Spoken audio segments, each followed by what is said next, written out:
Peace, folks. This is X from TPOT Media. Open your mind and wake your black ass up. You know what time it is. Hit that damn like button as you make your way in the door. Grab a seat, settle in, get ready. It's the Grown Man Hour with your host, my man, Bernard Riley.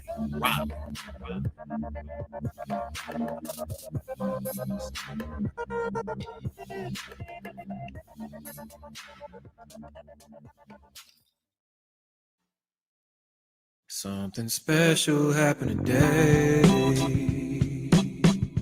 I got green lights all the way, with no big red sign to stop me, no traffic jam delay. See, I was driving over the moon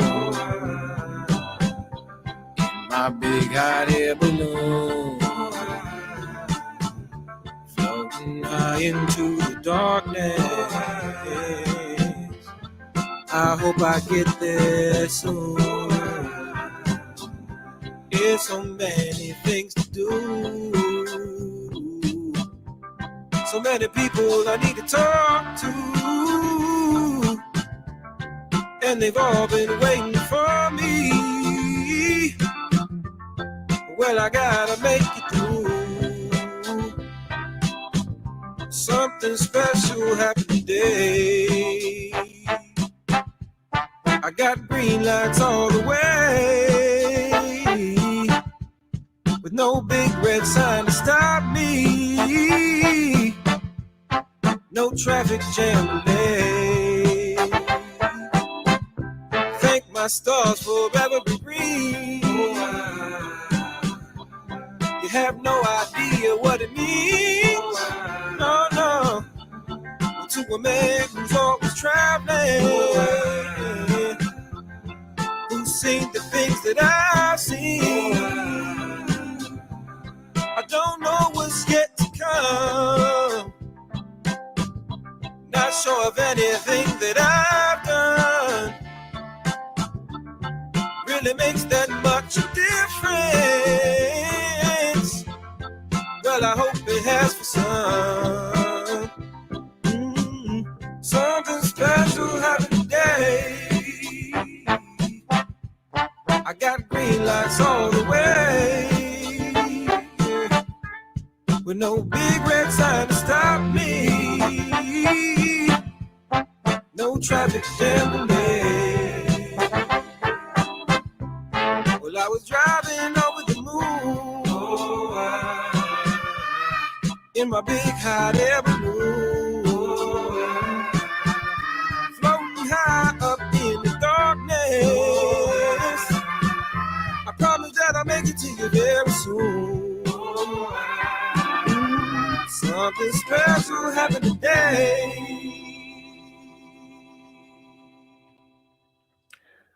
What's going on? What's going on? everyone. Doing a quick mic check. Make sure I can see the circle pulsating so I know y'all can hear it moving. What's going on? We are back. We are Friday. This should be a laid back show today, but as I always, once the topic get going, it's going to end up fucking around and getting interesting. But this is a freestyle show. No exact topic on the docket. Docket. Y'all can pick the topic today. So, drop something in the chat, your ideas, let me know. Super chat it, I definitely see it, but type something in there and we'll go from there. We gonna kick it back kind of laid back today. I don't know how long I'm gonna be on, don't know how much of a show I'm gonna turn this into, but let's talk about anything but marriage. That's off the table. We ain't talking about that. As somebody said, this was marriage week in the manosphere. And we ain't going today. We ain't going. We ain't going. That is done.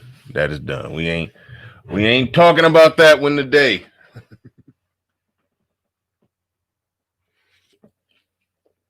But I'd like to thank everybody for coming on in here today. Y'all know how I do. Got to shout out those that made it in first, bright and early. I think that's everybody that I think I can make it through the whole list right to the bottom of the chats right now because it ain't moving that fast today. We off to a slow start. Didn't have a topic today. Was up late, overslept, woke up, said fuck it, let's wing it. Aaron B in the building. Shout out to the early birds that make it in bright and early with me. Aaron B, Byron Randall. Who else we got? Excalibur in the building. Melody in the building. She says, types the usual like, subscribe, share, hit the Cash app, become a Patreon. All of that good stuff. Kenny Conjo in the building says, Friday morning greetings, Bernard, Riley, and everyone. Let's have a productive one and prepare for the weekend. Oh, yeah. I just found out today was Labor Day. I had no idea. Just found that out. Today is Labor Day, right? Christmas, Thanksgiving, 4th of July, Halloween. And the only four that I know when they have coming. Everything else, don't know. Somebody have to tell me. Ricardo Rodney in the building. New in the building. Just got my check. Where's the Pogs? The Pogs be running you $40. Somebody just sent a super chat. I see that. So I'm going to work my way down to that. Aaron B once again.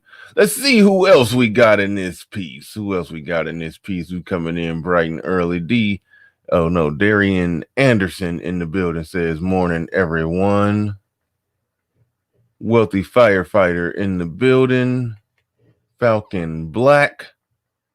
Self-refinement. Soul provider, I see you. See, you got your popcorn and your drinks ready. Let's see who else we got in here. Who else do we got in here? Johnny Blaze, what's going on? Floyd L. Holt, what's going on? I think I already shouted out Ricardo Rodney. I'm not 100% sure because I forget shit. Who else we got in here bright and early? Nick O. Cool man. What's going on? We ride, we die. Cowboys for life. Yeah, good luck with that. Pablo Frescabar in the building. What's going on, Pablo? Clear ice. Salute. We got JD Rich. He says, let's talk about the honesty and dishonesty of standards for both male and female. I'll put a pin in that one. Honesty and dishonesty for standards when it comes to male and female. Elaborate on what you mean by that. I don't know exactly what you mean. Please don't let the feminine farm animal on.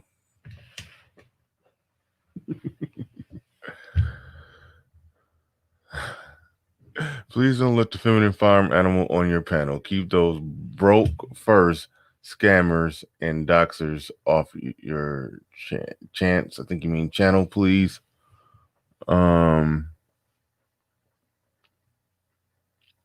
Broke first scammer. I know somebody who gets charged. I don't know all the facts and details. I'm not making any claims, but a broke first scammer is somebody who jumps in the mind when you say that. I don't know. I don't know who you talking about who's on my panel yesterday. He qualifies as a broke first scammer. Said individuals on the panel yesterday that a lot of people had a problem with his commentary, but broke first scammers. I think that's a play on B1. So I don't know if he qualifies as that, but definitely some commentary that has gone in a different direction. Definitely some commentary that's going in a different direction. We can definitely say that. But thank you for your super chat, Floyd L. Holt. Johnny Blaze in the building says education that translates into real jobs. That's interesting. All about them trades. All about going to get some certification when it comes to that. Go to, you know the deal. You know how that they're talking about going to trade school. I mean, we've covered that in the sphere. Black men need to go to trade school. That's just all to it. If you can do electrician, if you want to go in, yeah, I can't fuck with that. I remember when my damn fuse box had some issues. I was trying to fix it myself. It was something simple.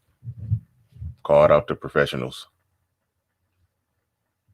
Can't fuck with that. But stuff like carpentry, pipe fitting, plumbing, stuff like that. Definitely. That shit is easy to get certified in that. And when you go into school for it, after like a class or two, you become like an apprentice and you go work for the company. They know you're going to learn on the job. So they really just bullshit you through the classes. The classes, you just go in there just as a formality because they know you're going to learn on the job. So they really just trying to just get you just through the class. The classes are quick and easy. You ain't learning shit in the class. You learning on the job. So they got you doing the schoolwork just so you can get your piece of paper. But yeah, thank you for that super chat, Clear Ice. And right all the way down at the bottom, we got Ricardo Rodney in the building with a super chat. Thank you very much for that. Black Quizzard in the building. He said the idea you have to perform to earn in order to get respect is silly to me. Okay, hold on. Okay. The idea you have to perform to earn in order to get respect is silly to me.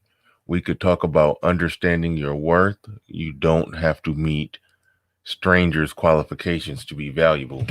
Interesting. I think you're talking about, I think that's a play on either high value or some things that Obsidian was talking about when he was on here yesterday.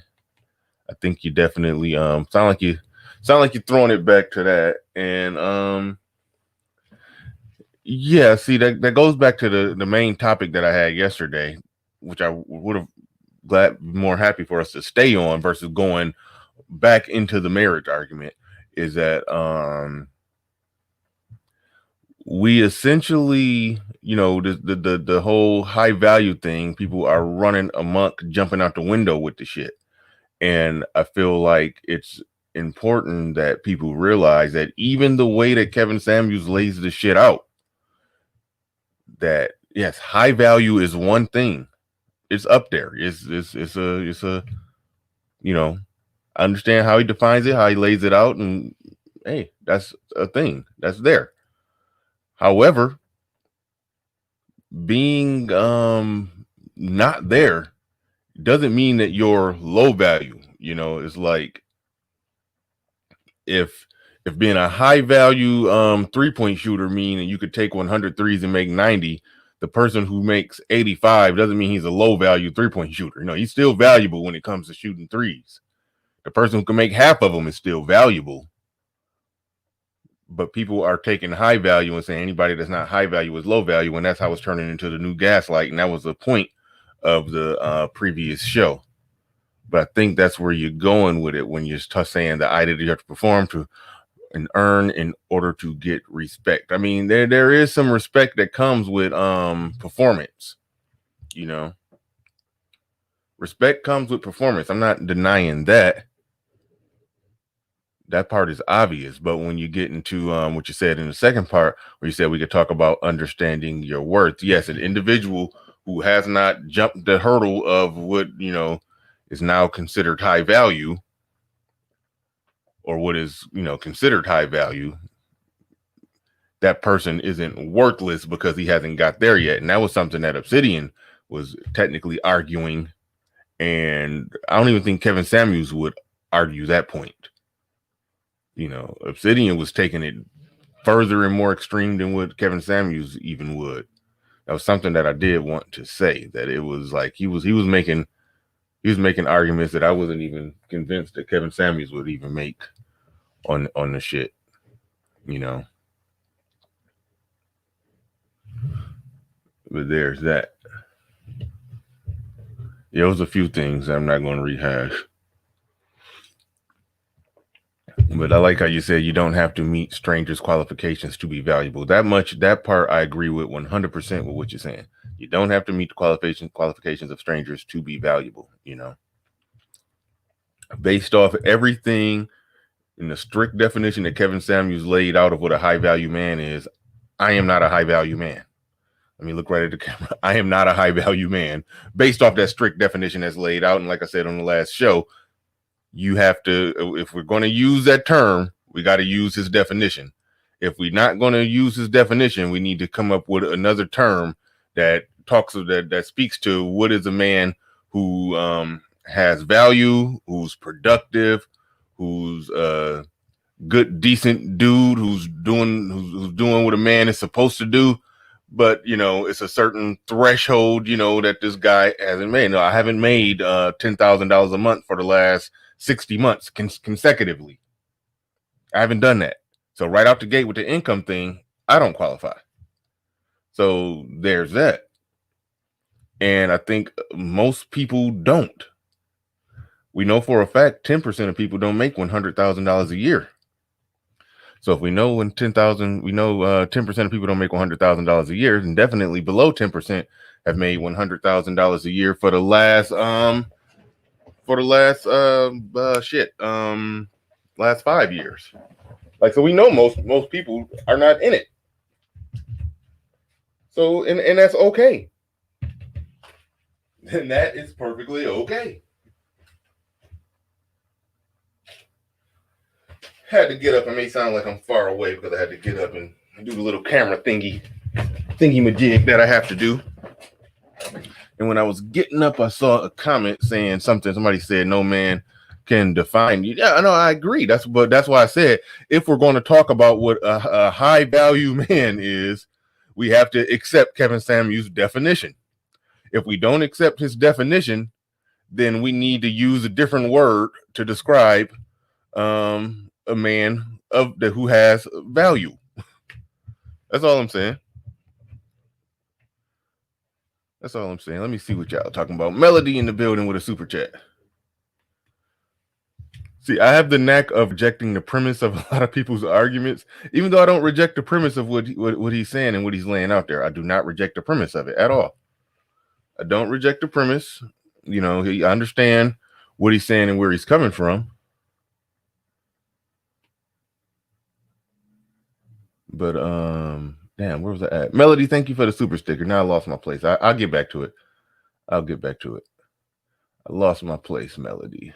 I mean, not Melody, thank you for the super sticker, but I lost my place. Everybody else.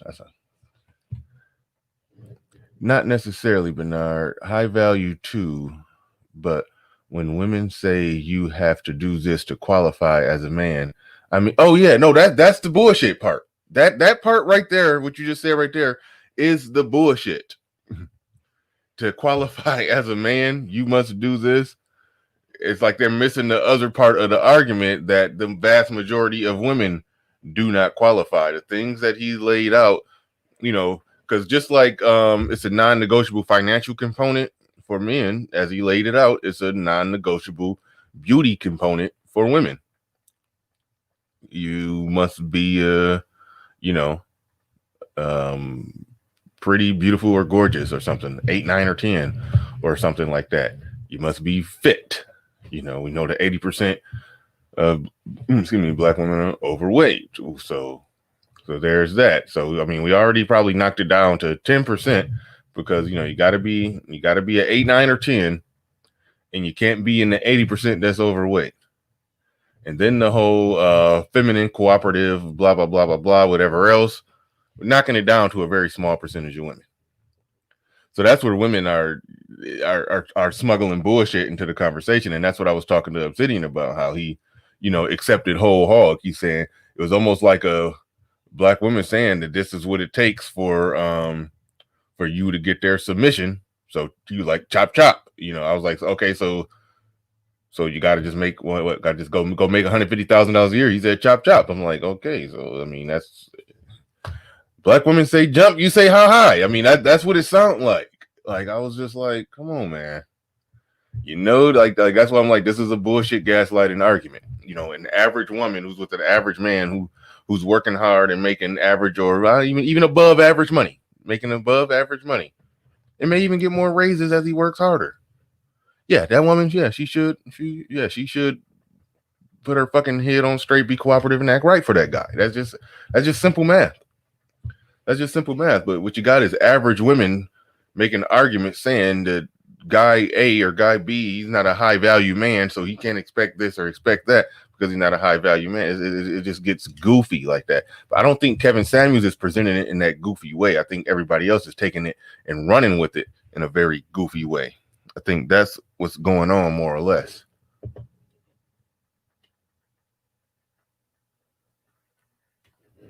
D-Rock Den in the building says, good morning, BR. Thank you for the super chat. Appreciate that.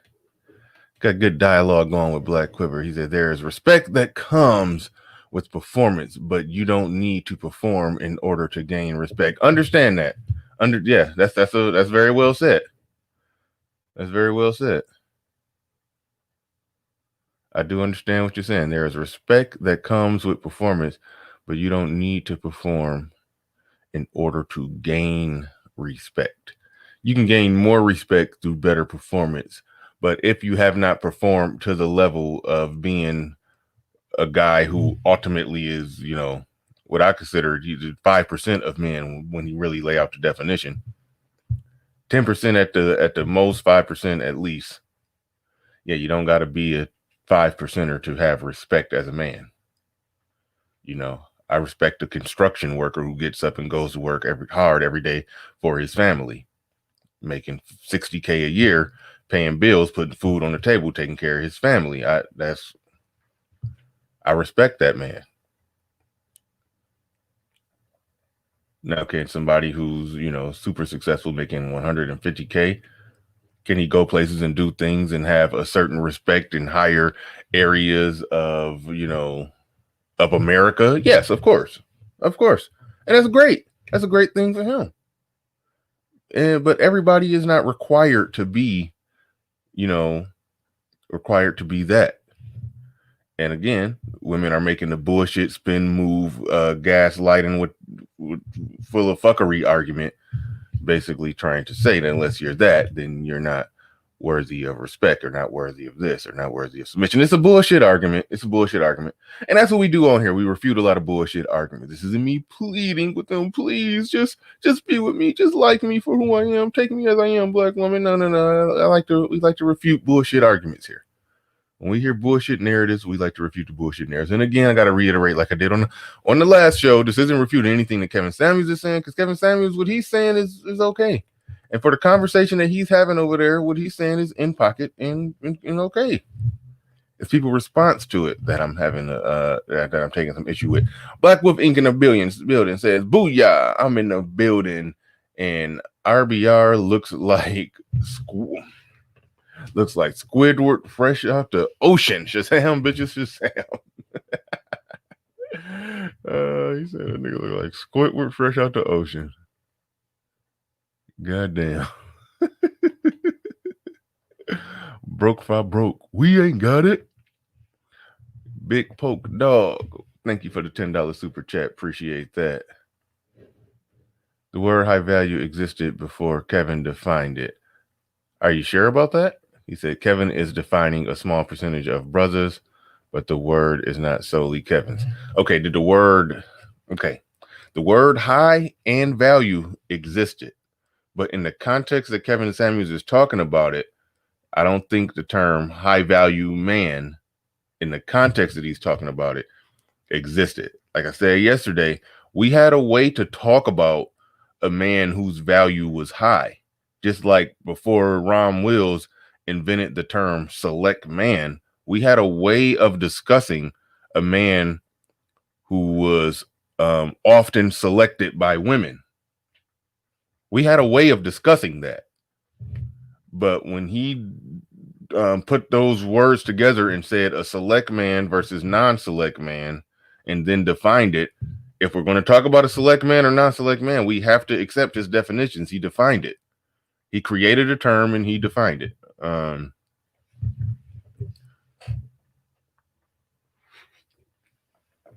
So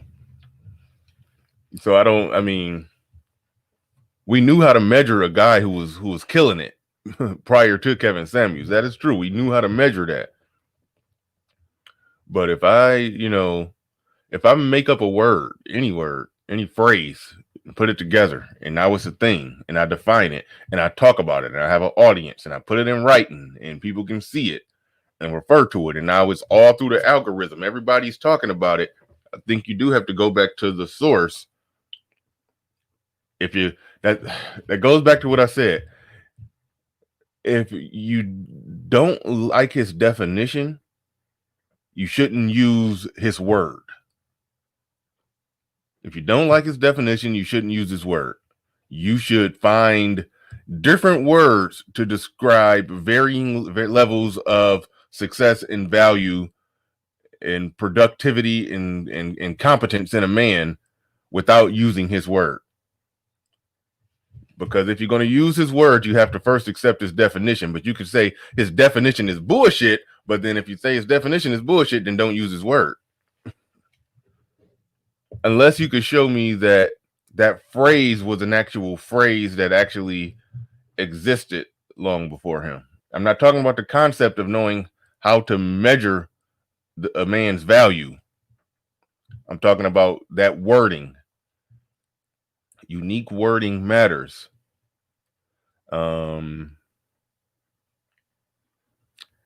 Like there was this before ARC, there was a such thing as being direct when approaching women. ARC's particular method of being direct when approaching women is called mode 1. So you can't then turn around and say, well, this is what I think it is to be mode 1. No. He can define exactly what mode 1 is. And nobody can argue with him on what the definition of mode 1 is. Why? He invented it. Now, the concept of being direct predated him. So somebody could talk about what it means to be direct, but they can't talk about what it means to be mode 1. And if they disagree what ARC means by mode 1, they just need to not use the word mode 1 and just use the word direct or some other word to describe a man who's being direct in his approach to communication or talking to women or whatever. You see the difference there where you can't say, where you potentially can't say the word high value existed before Kevin, unless you could tell me it was somebody really using that word in the same context with the same definition that he's using it with. I think I got that right. Complex Design in the building. What's going on, Complex? He says high value man is a social meme. Being a man of value is a practice of actualization. Good shit. Good shit. I agree. I agree. It is a social meme, but like I said, the meme started there with Kevin Samuels. He gets the full creative control and authority to define it. We don't like his definition. We shouldn't use the we shouldn't use the word in the context that he's using it. Bernard, okay, here we go. RBR, I'm gonna drop this link. I'm this Freestyle Friday, RBR. I'm ready for you today, RBR. We can get it on. I ain't even gonna pull out the Porky Pig. That's all, folks. I'm not even gonna pull that out on you. I'm ready for you today. We gonna get it in. Bernard Riley, idiots like Kevin Samuels purposefully won't define high value other than to lie about how much money the Klan is paying you. No, if you don't have no integrity or morality, you're not high value because Barack Obama said so. All right.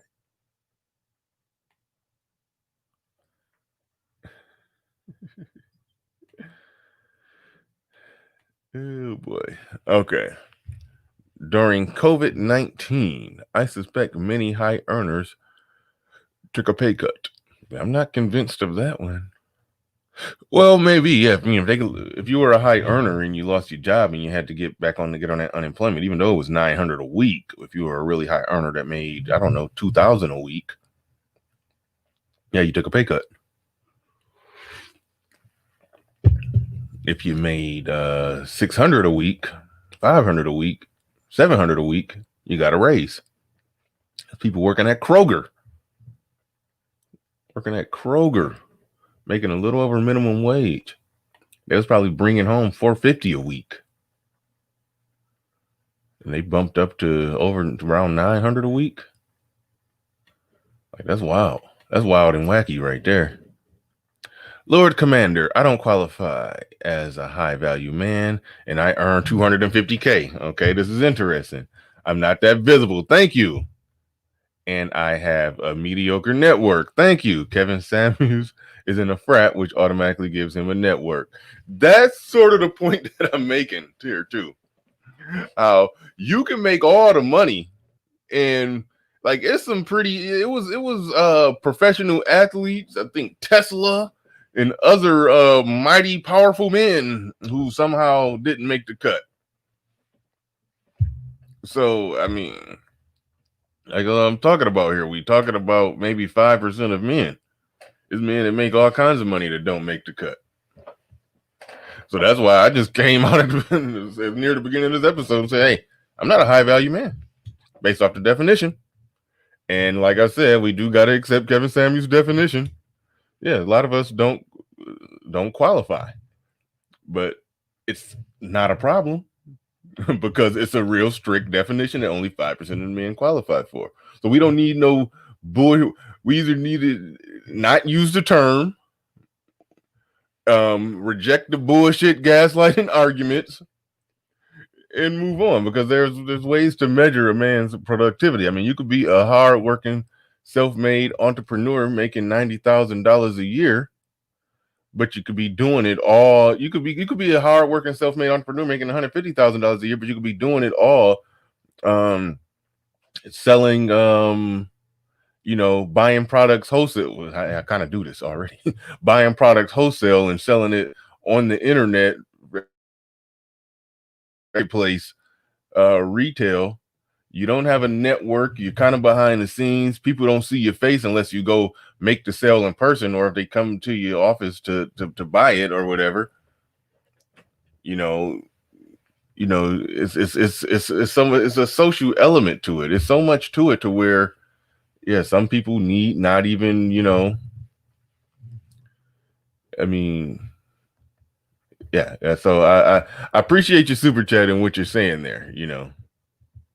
Yeah, I'm not some super visible guy. Well, I'm visible doing this now, so that I guess that is changing as far as my visibility. But prior to doing this, I was a completely not visible guy, very introverted, didn't have a network, didn't move around in those circles. I did what I had to do to make my money, but as far as the social element and aspect of it, no. No, the visibility, the network, all of that. My utility to the group, as he says, you got to be useful to the group to where if you show up and your network is not quite, right, there's everybody got 10, 20 other people that they could connect you with, but you don't got nobody you can connect them with, then you're not useful to the group. You're not high value. And those other high value men have not like knighted you in, they no. So no, there's so many elements to it to where I'm like, we talking about 5. It's like people are getting in a tizzy over 5, maybe even 3% of men. It's like, and then women are using it in discussions and arguments. Well, you're not high value, so you. And we heard Obsidian do it yesterday, where he said, well, you're not, if you're not performing at top level, why would you expect top notch from the woman? So you're basically making the breakdown, the feminist perspective argument that you don't deserve submission because of A, B, C, and D. It's that's where it's getting goofy. That's where it's getting goofy. Not on Kevin Samuels' end, but on everybody else's end. I think Kevin Samuels is all right, and he ain't doing nothing wrong. He ain't saying nothing wrong, but what everybody else is doing with it, yeah, it's getting weird. Imagine that, a chick with a 5-figure college debt and a mid 500 credit score trying to make dudes jump through hoops. Yeah.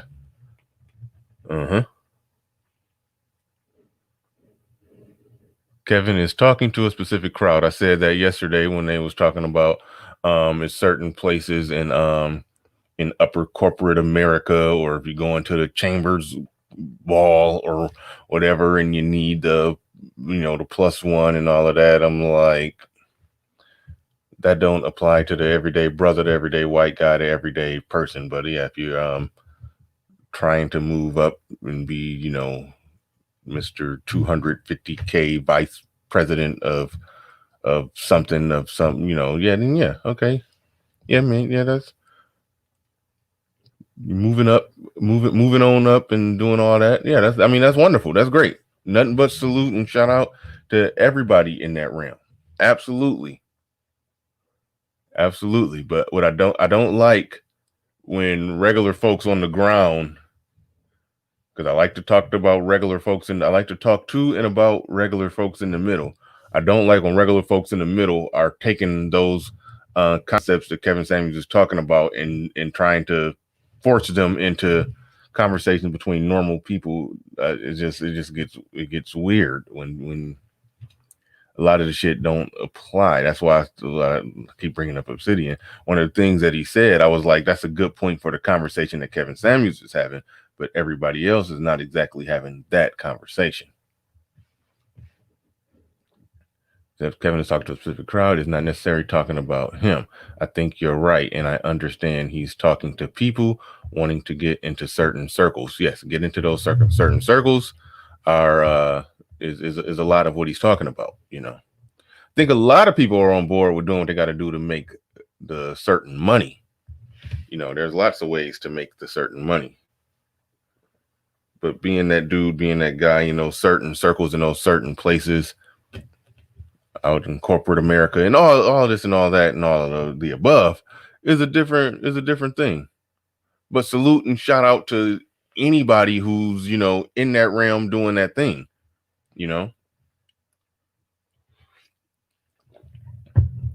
It's a lot of fake it till you make it conversations happening too with this high value shit.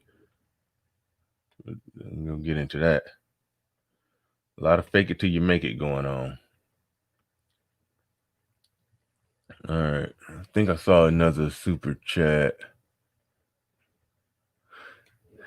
Damn it, I didn't. Well, this was talk about anything, and then y'all sent me questions. Y'all can hit me with other shit too. I'll try to find it. We don't gotta sit here and talk about Kevin Samuels and high value. But I like what Kevin Samuels is doing. I like the idea that, women who think that they're supposed to get a man of a certain of certain note or status or this or that. I like that they're calling into his show.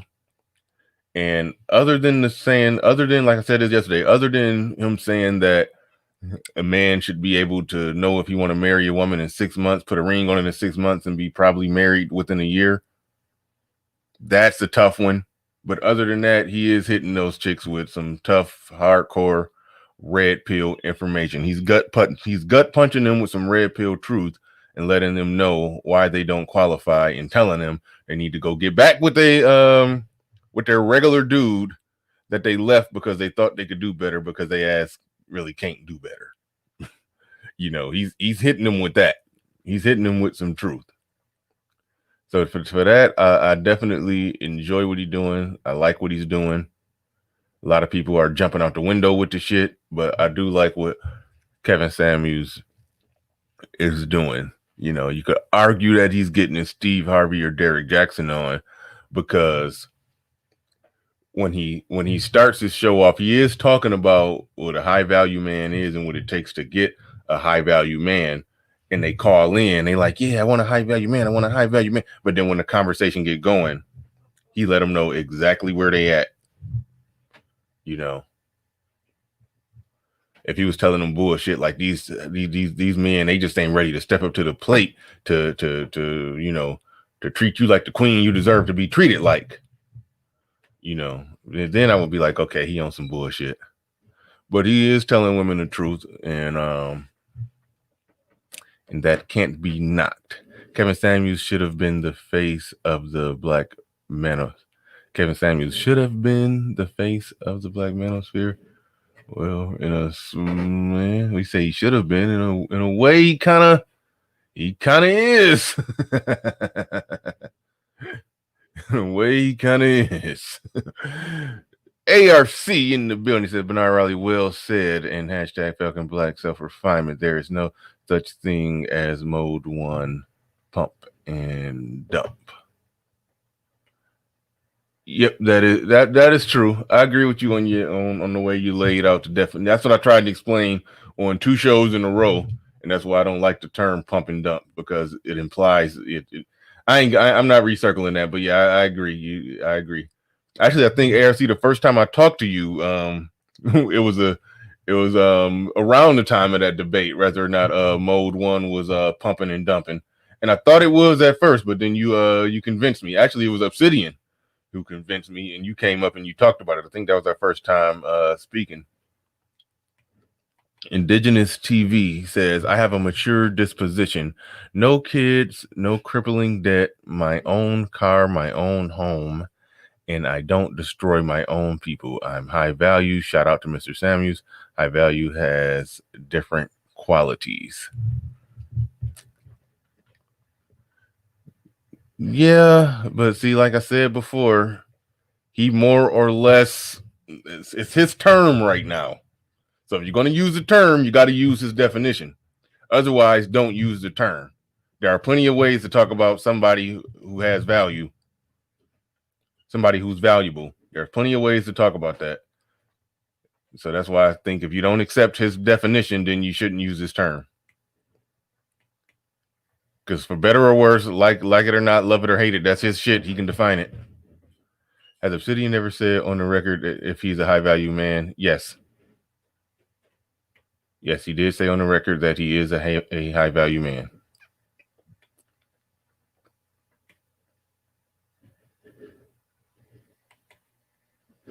Christopher DeLay says, you should define yourself as high value once the conditions of most of your collective group achieve the standard basics of quality of life. Otherwise, it comes of hallowed braggadocio. They're saying you should only define yourself as a high value man only or once the condition of most of your collective group achieve the set. No, see, that's you smuggling in some bullshit. You are trying to smuggle in some bullshit. You're saying that somebody cannot pat themselves on the back for their own accomplishments if other people with similar skin tone to them are not doing overall as good as they should be. No. There is a such thing. I mean, I do understand the idea of collective group, blah, blah, blah, and all of that or whatever. But no, an individual man who has accomplished a lot can still pat himself on the back. If we're going to use the term high value and accept the term, Robert Smith is high value. He's a billionaire. If we're gonna use the term and gonna accept the term, Robert Smith is high value. It don't matter if the average black person is doing bad. You're basically trying to smuggle in there some shit that women would try to smuggle in there and say there's no such thing as a high value black man because the collective of black men are dominated. That's basically what you're trying to that's what you tried to smuggle in there. I caught that shit. That's what you tried to smuggle in there.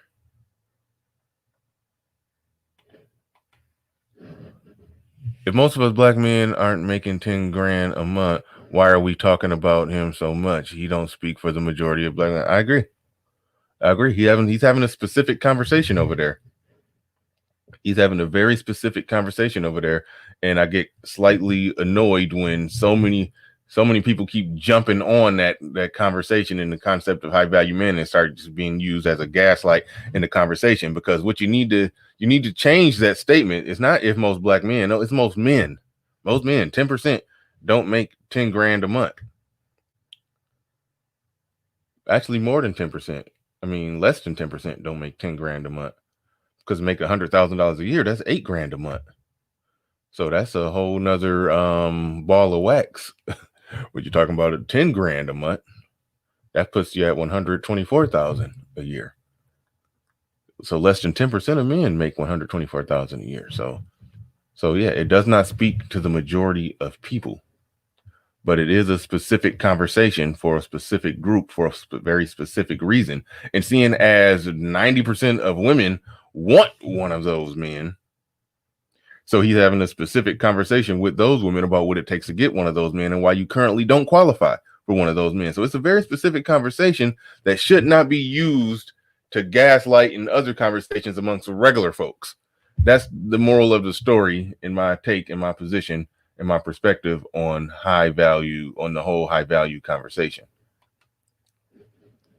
And one final thing on Kevin. Yes. This is a Freestyle Friday. Let's talk about anything show. So I would like to get off of Kevin because this was like the de facto subject yesterday before we got back into marriage. This was the de facto subject yesterday. So I would rather not, be going in on this, but it's a fun conversation. It's a fun conversation. But I'd rather not. And one final thing on Kevin, here we go. One final thing on Kevin, when the bald eagle and all her black men hating horde focus on you, you're doing something right. Peace, Bernard.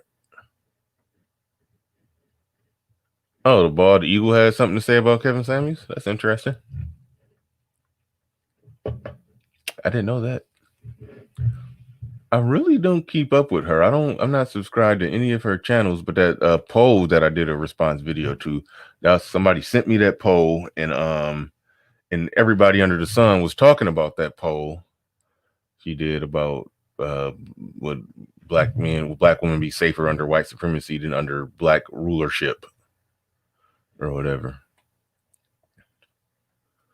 So I did do a response video to that poll, but I really don't know what the hell she'd be talking about. All right. Thank you for the super chat, Silent Lamont, but get out of there, man. Get out of there. Get out of there. Get the fuck out of there. Oh, man. I have got to get my AC, my AC adapter thing intact so this thing can stop shutting down on me. I will get it intact for y'all. I appreciate y'all showing up to the tune of 200 people today. I didn't know what the turnout would be today because, this is just a laid back chilling show where I had no topic. Basically, I let y'all pick the topic and y'all throwing a lot of shit out there. So that's good. I mean, I appreciate that. I had no idea what kind of show this was going to turn into. Had no idea. But we damn near an hour in. I'm about to drop the link in a little bit.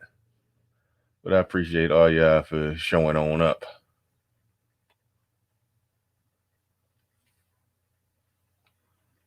Pump and dump is mode 12. Yeah, funny.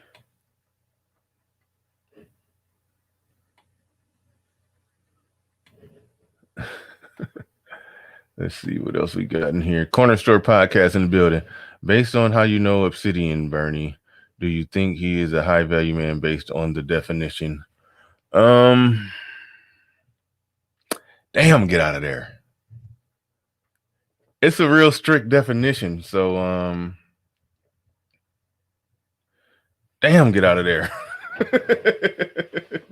It's a real strict definition. At $100,000 a year for the last 5 years. Like I said, I haven't made that, and my assumption,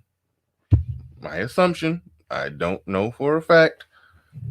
My assumption is that first financial marker that it is for the last 5 years. My assumption is that no, he hasn't. That's just my assumption, and that's perfectly fine. It's okay. It's not a problem. It's not an insult. You know, if you made 150,000 one year, made 90 the next year, 120 the next year, and then 70 the next year, and then 85, and then 101,000 the year after that, you wouldn't qualify. That person I just described, especially if he's self-employed and has, ups and downs, good years, bad years, high months, low months, it may work out like that to where, 1 year you might make 120,000. The next year you might make 70. The next year you might make 90. The next year you might make 110. The next year you might have a bad year and make 65. I think that person is still doing well if self-employed, but he, by strict definition, wouldn't qualify. So there's that. But goddamn, don't ask me that fucked up question. I don't. He's on record saying he is. So take that for what you want to take it for, but it is a fairly strict definition in the outset. And, I think there's value in being an everyday brother who speaks for the everyday brother, in the whole, high up 5% thing. I mean, that's great. That is absolutely great for guys who make it there. But I mean, yeah, I'm gonna leave that message alone. I like to talk to common folks. I was I'm making comfortably above average now. I'm doing well now. But for most of my life, I was a blue collar worker, average or slightly above average income earner for this country. Right now, I'm doing much better. The last time I got laid off, I said, fuck it. I ain't going back to work for the man. I took everything I had, every little resource I had. I've been working on my credit for a long time. So I had like $20,000 worth of credit, plus a little bit of money saved up, and dangled all my money and credit and started, a business or two, and I'm doing okay with them now. I'm doing okay.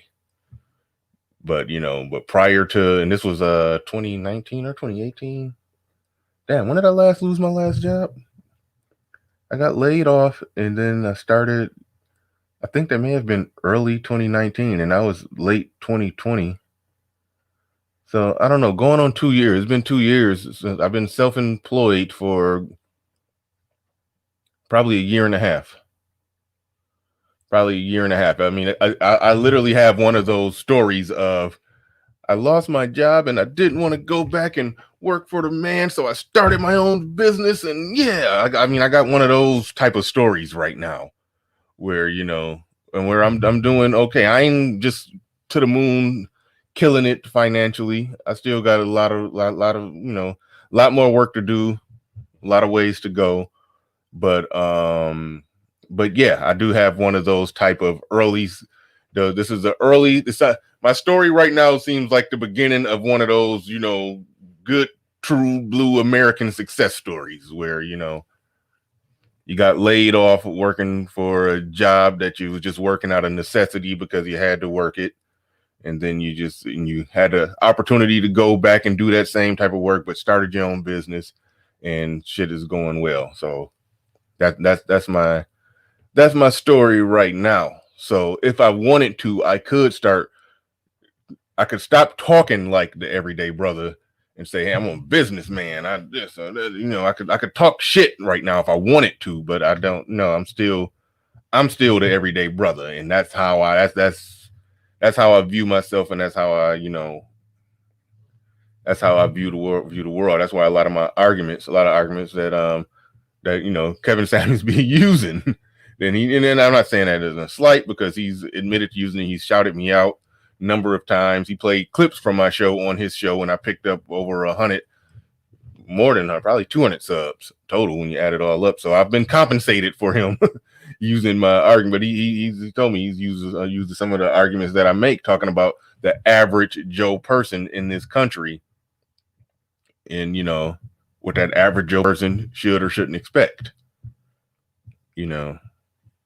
So yeah, a lot of that is my story. So that's why, seeing as my roots are in being the everyday brother, Obsidian's tagline when he was talking about, the everyday brother, the blue collar brother, the decent daddy, and all of that, that resonated with me, because that was me, and I will still, I still understand my roots are in that. So that's why I'm not sitting here trying to, say, oh no, I gotta figure out how to finagle the definition of high value to make sure I can say that I'm a high value man. Like I don't feel the need to have to do that.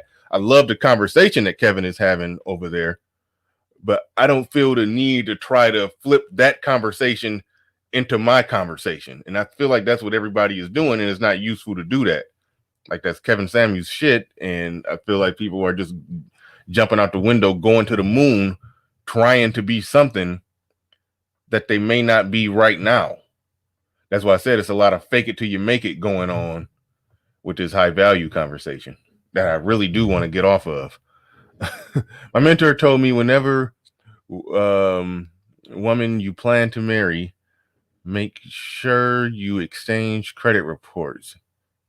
You know what you're getting. Credit matters. Credit matters.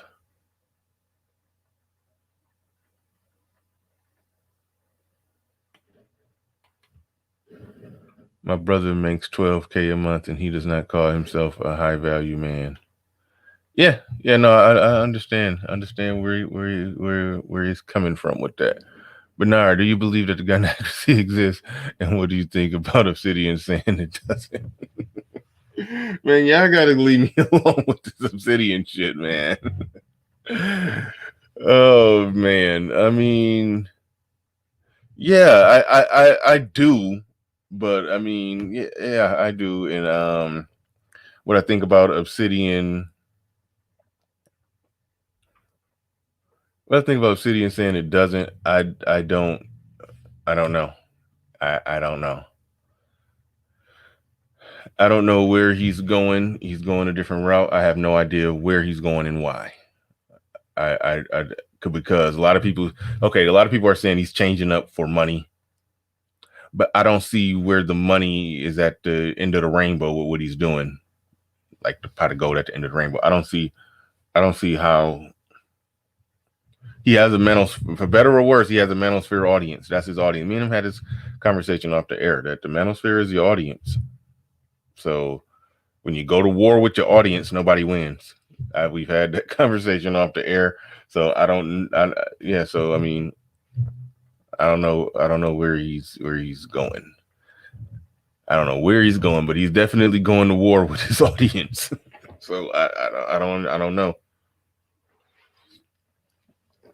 I do not know. But we've had to talk. We've talked about that.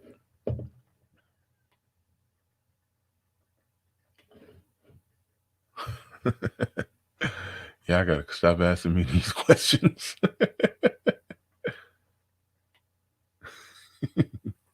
Y'all ain't shit. BR, love the vibe, what you have been doing. Only pushback, I wish you would be much more vigilant with the interruptions, disrespectful panelists. I mean, and you've super chatted that before, and I saw it, and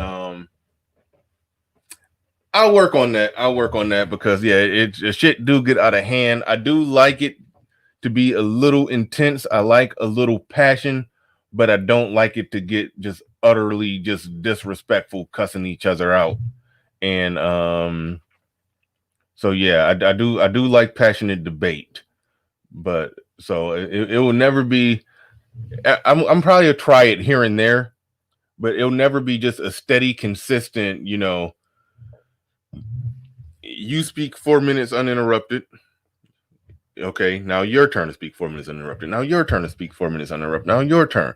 Okay, now we're going to go all the way back to this other person who had to sit there quietly for 25 minutes when 4 other people misrepresented his argument, but he had to sit there on mute. It's just about to explode because people misrepresenting the shit that he said or saying he said something that he didn't say. I do like that person to be able to jump in and say, whoa, I didn't say that. This is what I said. So yeah, I do gotta get better at I do want a free flowing conversation. I don't want somebody to have to sit there and be quiet for 30 minutes while somebody bastardized their argument. But I don't want the interruptions to get so wild to where it just becomes unproductive. So I do got to find that middle ground and that balance. So yeah, thank you for your commentary and your super chat, and I will try to get better at that. Okay. Bernard cut to commercial when asked about man. Yeah. And now a word from our sponsors. Start having some technical difficulties, just everything, the screen starts shaking. I just disappear. Oh wait, hold on, I already read that one. Wait. Oh, you super chatted twice? Was that an accident? You super chatted the same thing twice. I don't know if that was an accident or not, but thank you for your super chats. Falcon Black self-refinement. Did having kids motivate your performance? I don't know exactly what you mean. Performance when, where? Are you typing that in when I got laid, when I was talking about how I got laid off the last time and then started, business? Or are you just saying just in general? I think that's what you're talking to. No, I don't think it made a difference. I was ready to get shit done regardless. I mean, maybe so. Well, you know what? Having kids, this is gonna sound weird. I think having kids kind of held me back. Having kids made me not be as willing to take risk, because taking risk will have your ass broke, and if not homeless. But having kids made me say, I'm gonna take this job working for the man and make whatever I can get. You know what I mean? So having kids in that sense can actually hold you. It's not holding you back if you're going to work, earning a check, putting food on the table for your family. But as far as your overall ambition and goals and dreams and all of that, if you got other mouths to feed, then your ambition and your goals and your dreams become second. You see, hell, I use Alan Roger Curry as an example. If you know his story, he was trying to be an actor out in LA. He wanted to be the next Will Smith or Denzel Washington. And I hope I don't botch his story. But because of that, when you're, we know the term starving artist, there's moments where he was out there homeless, because he was out there trying to make it. He was chasing his dreams. But when you're a single man by yourself, no wife, no kids, it's okay to be a bum from time to time.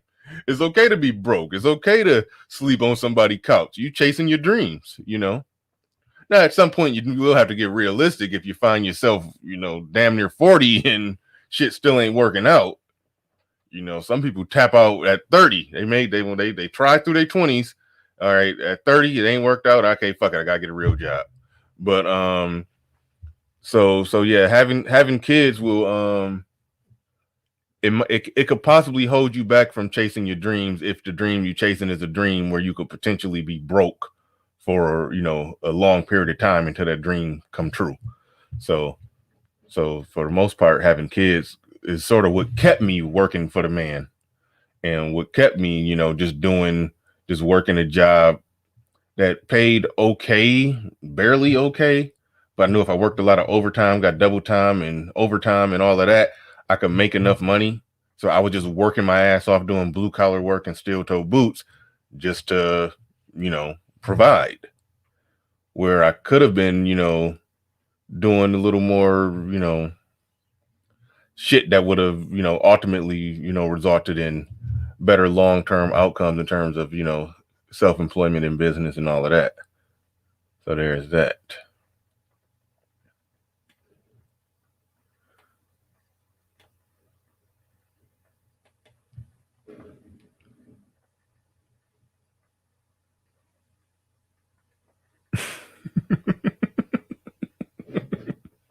Omega Dreads is funny as hell. He be clowning. Omega Dreads be clowning.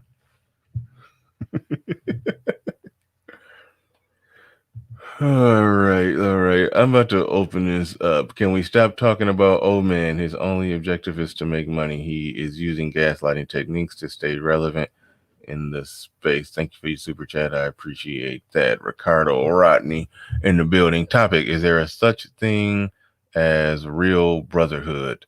I have no idea what you mean. I really don't know exactly what you mean by there is such thing as real brotherhood. I really don't know, but we are an hour and 6 minutes in, and the link is about to get dropped. I did not know that we were going to even make a halfway decent show out of this, but some good conversations and good things came up. Bernard Riley, once I heard the Headless Knight say, I always wanted to play the flute.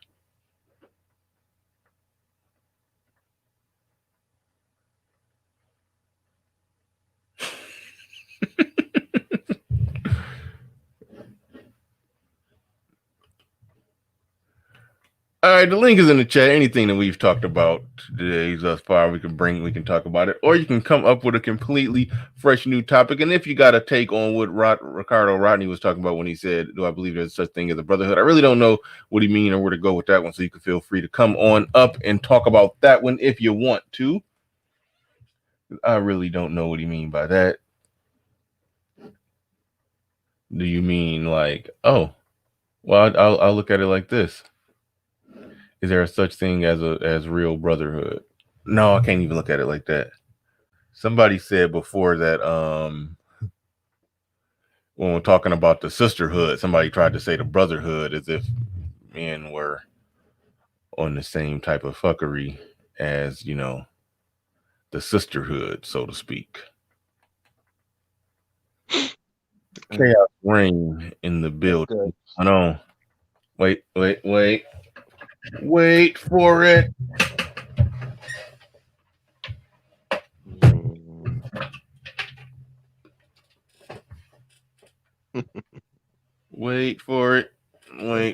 Gotta get the headset. Oh man, I gotta hear people talk. I should have got. These were supposed to be clear. I should have got black ones, so it'd be hard. You should get like the old fashioned DJ headphones, man. And that little man. I could. I don't feel like getting out of my seat, but I got some headsets. I just don't like them. Especially when I get dressed up nice and I be wearing suits sometimes, and the clunky headsets just take away from the ambiance and everything. Oh, you want to be bougie with it. You want to look but this ain't no better with this cord dangling. But I just don't like it. I just don't like. But I think over time you stop seeing the cord, but the clunky headsets they just. One question. Do you think the Bluetooth headset would be appropriate if they got one to hear the show and people talking? No. Well, from what I heard, what I understand is that once you get that, it's not gonna pick up everything. There's gonna be a delay. Put it like that. Oh wow, I did not know that. Damn. Well, we gotta deal with the cord for now. Gotta off the cord. Yeah, no, it's cool. It's cool. I'll probably get I'll say this about the high value that's been circulating for the past, I believe, month, and so ongoing.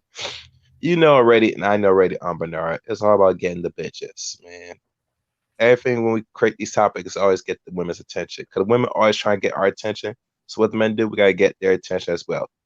We're attention-seeking whores out here in the YouTube streets, man. Trying to say who can get. You think attention. Kevin Samuels just trying to get their attention? Like, what do you? From what I'm hearing from some other brothers, I'll say, yeah. But hey, listen, it works well for him because he accomplished his goal. I mean, for that, he still has more things to do on YouTube. But I guarantee when he gets to a certain audience, what? You don't think he gonna sell out? Shit, he told you that already. So, don't be surprised, people, But like I said, in America, you have Well, to take it's advantage. I You'll think see. it's some guys and just no disrespect to them, but I think somebody could obviously charge Obsidian with what you said because he's taking the high value and he's running with it and he's on some I'm high value, you're not, so I deserve this, you don't.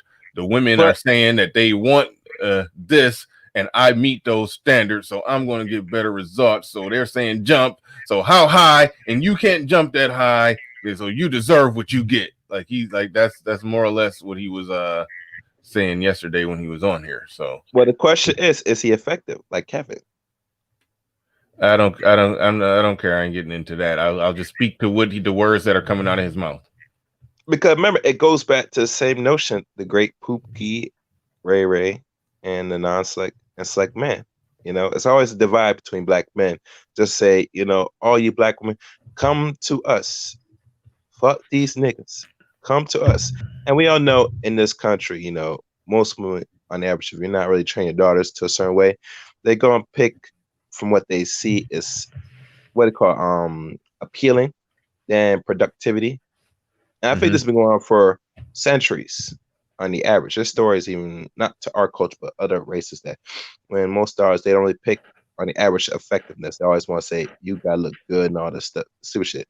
It's a backwards philosophy that, men, we only pick women that had the, appeal to us. We don't really worry about their productivity.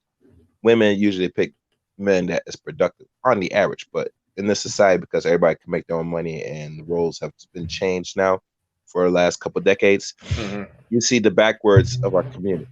We're very much insane right now as a collective right now in our thinking, our actions as a whole. So when we're not getting the results, because we're doing things that we're out of character, out of roles, all the above.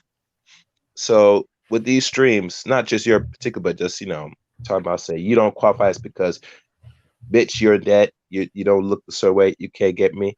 I mean, it's all a form of just getting the women attention. Come to me, saying let them fight a dream that sometimes majority will not accomplish. They talk about say they're not gonna submit. And so you don't make this, you're not gonna submit. We tell well, you can't get us unless you look a certain way. So it's all back and forth nonsense between two us. But I tell you one thing, it makes good television. It's good viewership. Yeah. Dark Knight is Sama Abdu says Dark Knight is correct. The issue I see with a lot of brothers in this space is that they let ego get in the way of rational thought. Yes, a lot of that going on. I saw another comment. Thanks, Dane Christopher. Yes, I get the likes. I don't have the YouTube stream up. I actually haven't even liked my own damn video. So let me you like your own video. No, you should have people like your video. You should be liking your own video. yeah, you're supposed to bare minimum like your own shit. But yeah, I haven't Are you serious? I haven't even liked it. I haven't even liked it yet. Well, I don't got the YouTube feed. Actually, no, I do got it. It's up on my phone. All right, boom. I hit the like button. All right. Now y'all join me and get the likes up. Now that I finally hit the like button already. I did it. Now y'all gotta do it. So let's get the likes up a little bit, fellas. Let's get the likes up. We in here. I can hear like a little background noise or echo. Am I? Yeah, on your end. That's like I hope not, because right now it could be on my phone right now. I can't be on my computer right now because something's going on right now. I mean, it's low, so I deal with it. But like when I'm talking, I can hear myself talking. So that's kind of what's going on. But yeah, January man in the building. What's on? He said chaos don't make it weird, bro. Chaos is on point thus far. He haven't said nothing crazy. He hasn't said anything I don't understand. But chaos, sometimes you do get to rambling, and I'll be like, I'll be trying to connect the dots, and it just. I try to slow down for those who if I speak too quickly, but overall, I tell you, it's all about getting the bitches. That's all. Everybody has great topics for people to sit there have somebody talking about something. Now, yes, he did create the definition. Now, he said he's not the innovation of definition, but he had to sit there, bring it out to us as the public, as people, to know, say, there's a criteria of men that sometimes most of you men are not going to fit this boat. Some of y'all might be make 6 figures, but y'all still might not make this cut. So it's trying to divide the, what's it called, the weak to the strong in some case. But, at the end of the day, as a man, you got to be productive anyway. All this talking about, you make 6 figures, you have this network. Yeah, that's cool, but really, if it does not really show nothing and really puts anything to the community, I mean, I don't know. Would you say that again? I said if you had to be productive, but if you have nothing to really show for it, if you have this group that does make this money and they're say a group, then a group that is, say, high figures should be showing something that, we see as a reflection of the community. I mean, what business that, overall, that you're employing other Black men or Black women, if we want to go there. Yeah, vertical businesses are important. Like I talked about how I do business and I'm making some, money. But yeah, I'm not in a place where I can employ anybody. Hopefully by next year sometime I might be in a position where I could employ somebody. But so yeah, that matters. But but yeah, you should. Yeah, that's the ultimate goal of vertical businesses. That's something. I mean, because that's what we talk about. Actual effectiveness. Can we employ our own instead of working for this man? Because think about, you used to work for the man for a long time, and let's say God forbid something goes wrong. What Black man or a set of in our community you could turn to for some form of employment? And this is where the line cuts off. We don't employ each other enough. So when things like this happen, especially with the economy, where there's how many now unemployed? Over 60 now. Last time I checked was it was over 50. Mm-hmm. So what are these people going to do? Because they can't live off just a check from government. What is it? Government assistance for a while. That's going to eventually start cut off. So a lot of decisions we have to make. I mean, everybody could hustle, but like I said, be productive. If you could stay away from doing criminal activity that would get you your ass locked up or hurt other Black people, I commend you for that. But it's gonna get rough out here. So I'm gonna say it's gonna get very tough. Yeah. All right. Complex design in the building. Go ahead and mute up Chaos so I ain't gotta hear that little echo. Complex design in the building. What's going on? Hey Bernard, what's up, man? What's up? Not much. I wanted to just make sure that people know the distinction between like a social meme and what a man of value is. Are we clear? Is everybody clear on that distinction? Hey, lay it out. It's 209 people watching, so I'm quite sure a lot of people need to hear whatever it is, whatever wisdom you got to impart on us. Go ahead. No, I'm just saying, like, one is a social meme, right? It's like Kevin Samuel's shtick, and I'm not even like taking a shot at him. It literally is. Right? He uses it as part of his show platform, so it's actually applicable to what.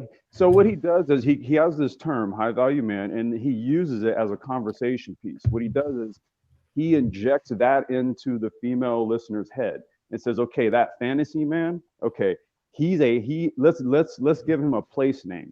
He's a high value man. Do you measure up? That's all it is. Yeah, it's a concept that he uses as a conversation piece for his platform. I'm not really sure like why the term itself is being debated when he uses it as a concept for conversations that he has on his platform. It's kind of like what people did with Manosphere 3.0, where you take something and then you completely fucking distort it. And I think that's what's happened here. So like if you just leave it as a social meme and allow him to use it on his platform, then you can go to have conversations about what is a man of value. Now you can have a fucking conversation. But Complex, all this is a bait just to get the women. That, right? Well, no. I mean, look, here's whoa, dude, what is that? You got bad background, Complex. You got really. What was that? No, Chaos. I mean, not Complex. Chaos tried to say something, but you got bad background. You got to do something with that. Like when you're talking, it's not bad. When it was just me and you in here, it was not bad. But now that I think other people in here, it's getting it's getting bad. So we gotta figure that out. But he was trying to say something like it's just a thing to get to pussy or get to the women. That ain't what Kevin Samuels is doing with it. No, I think some guys, some men are virtue signaling with it. Oh yeah, I want high value man. Oh look at me, I'm a high value man. I'm a high value. You know, that's a lot of guys are doing that shit, and you know that's kind of embarrassing. But that's why I'm kind of like, dude, like maybe you guys shouldn't be doing that. It doesn't look cool. All right, before I go to ARC, Corner Store Podcast says last old man super chat. Thank you, I appreciate that. The last one, hopefully. How can a man be blue collared and non-select, as he always stated, and still be high value based on? Damn it, Corner Store Podcast. Okay. Bernard, I'm gonna go, dude. Yeah, I'm gonna go because I just had a few minutes, but god damn it. All right, bro. I was sitting here hoping. I was sitting here hoping don't nobody make the connection of whether or not you could be a non-select high value man. I was like, please, nobody super chat that. Please. I was to the chopper. Hey, I'm gonna let ARC have that one, bro. I gotta go. All right, y'all. I was because I like soon as the first time I heard Obsidian say he was a high value man, the first thing popped in my head: can you be a non-select high value man? Oh no! And I was sitting there thinking, okay, don't go there. Don't go there. Do not go there. I'm like, it's been 3 weeks before somebody finally asked that question, and I'm like, damn it, I was hoping nobody made. Keep talking, keep digging, keep digging. No. I was hoping nobody came with that. Because I know I still rock with the old man, but I'm like, man, I hope they don't hit him with that counter punch. Embrace the dark side. I was like, I hope they don't hit him with that one, but goddamn Corner Store Podcast, go to hell, man. Just man, nigga. I think the thing with old man is niggas see him like Anakin. You know what I mean? Like you were supposed to bring balance to the Force, not join them. You were the chosen one. Yeah. And get out of there. Not join the Daggle. As soon as he said he was a high value man, that's the first thing. That's how my mind operates. When somebody say one thing, I instantly think of other things they said and put it together and see if it's all making sense. And I was like, a non-select high value man. It won't work. I've got the high value ground.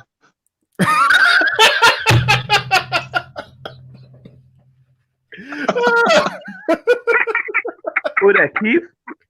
Yeah, man, that's Keith in here clowning, man. All right, ARC, we about to go to you. I be rooting for the old man, man. Y'all know that's my guy, but I was like, somebody gonna punch him with that one. Maybe he got a counter punch ready to go. Maybe he been waiting on it, been training for it, and he got a counter punch ready to go for whoever hit him with that one. But I knew somebody was gonna hit him with it. I wasn't gonna hit him with it because that's my guy. But why wouldn't you? He's gonna probably have a counter narrative for that. No. I was waiting to see how long it was gonna take for somebody to say that, and somebody finally said it. But anyway, go ahead, ARC. You got the floor. Well, number one, do I sound okay? Yeah, you sound good. Yes, you're coming through 100% Book Allen. Oh boy, here we go. No, but because normally I'm at home when I join your panels, but actually my wife is at a doctor's appointment, so I'm sitting in my car using my smartphone. The baby's coming. Which I rarely do for a panel.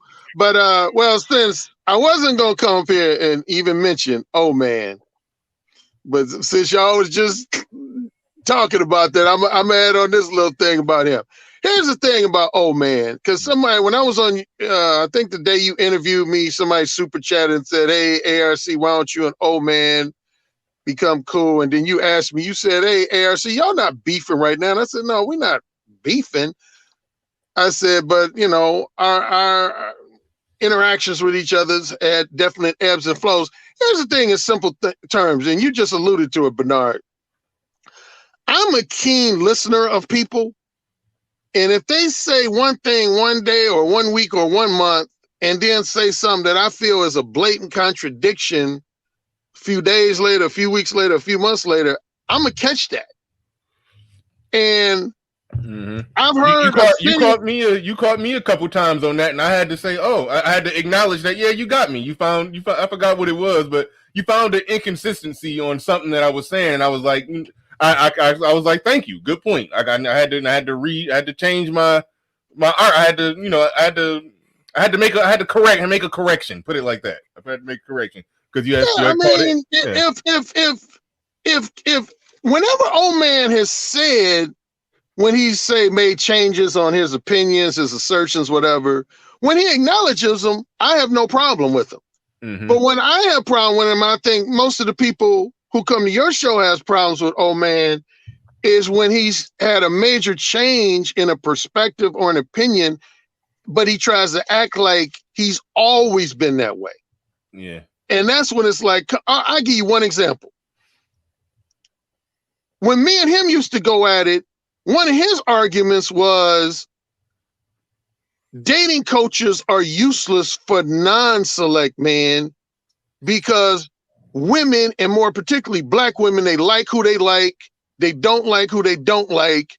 And his argument was basically like, ain't no form of personal development or self-improvement gonna help these non-select guys. So guys like Alan Roger Curry are just taking their money by promoting self-improvement and personal development. But then he turns around and markets himself as the dating coach for the non-select guy and suggests that he can help them improve. Well, dude, what was you fucking arguing with me for 2 years then? If you're gonna turn around and do that and make that argument that they can be helped. First you say they can't be helped, now you're gonna say they can be helped, but I'm the only one who can help them because I'm non-select like them. No. Yes, ARC, You're missing something though. Have you built a skateboard that you can fly to the moon? No. Yes or no? Then shut up then, you can't talk. What? I didn't get that joke. I'm not even about to unpack that one. It's a long version of the DeLorean argument. It's Oh, okay. Gotcha. Good. But no, what I wanted to say, man, in respect to me, Bernard, when I posted well said, was something you said that most people get, but the guys in what I call my haters and critics group don't get, because I've had people say, well, Alan, man, direct verbal game existed before you came out with your Mo 1 book in 1999. So I don't know why you be trying to act like you the first one. Number one, I never ever said I was the first one to use direct verbal game with women. And as you pointed out in your early opening dialogue, you said, I understand why ARC could never say he was the first one to come up with direct verbal game, but he did come up with Mo 1 to prevent other guys from saying, well, I think direct verbal game is this, and I think direct verbal game is that, and I think you should use it in this situation. I think you should use it in this situation. And that's what I was saying well said to, because that's what I didn't want to hear.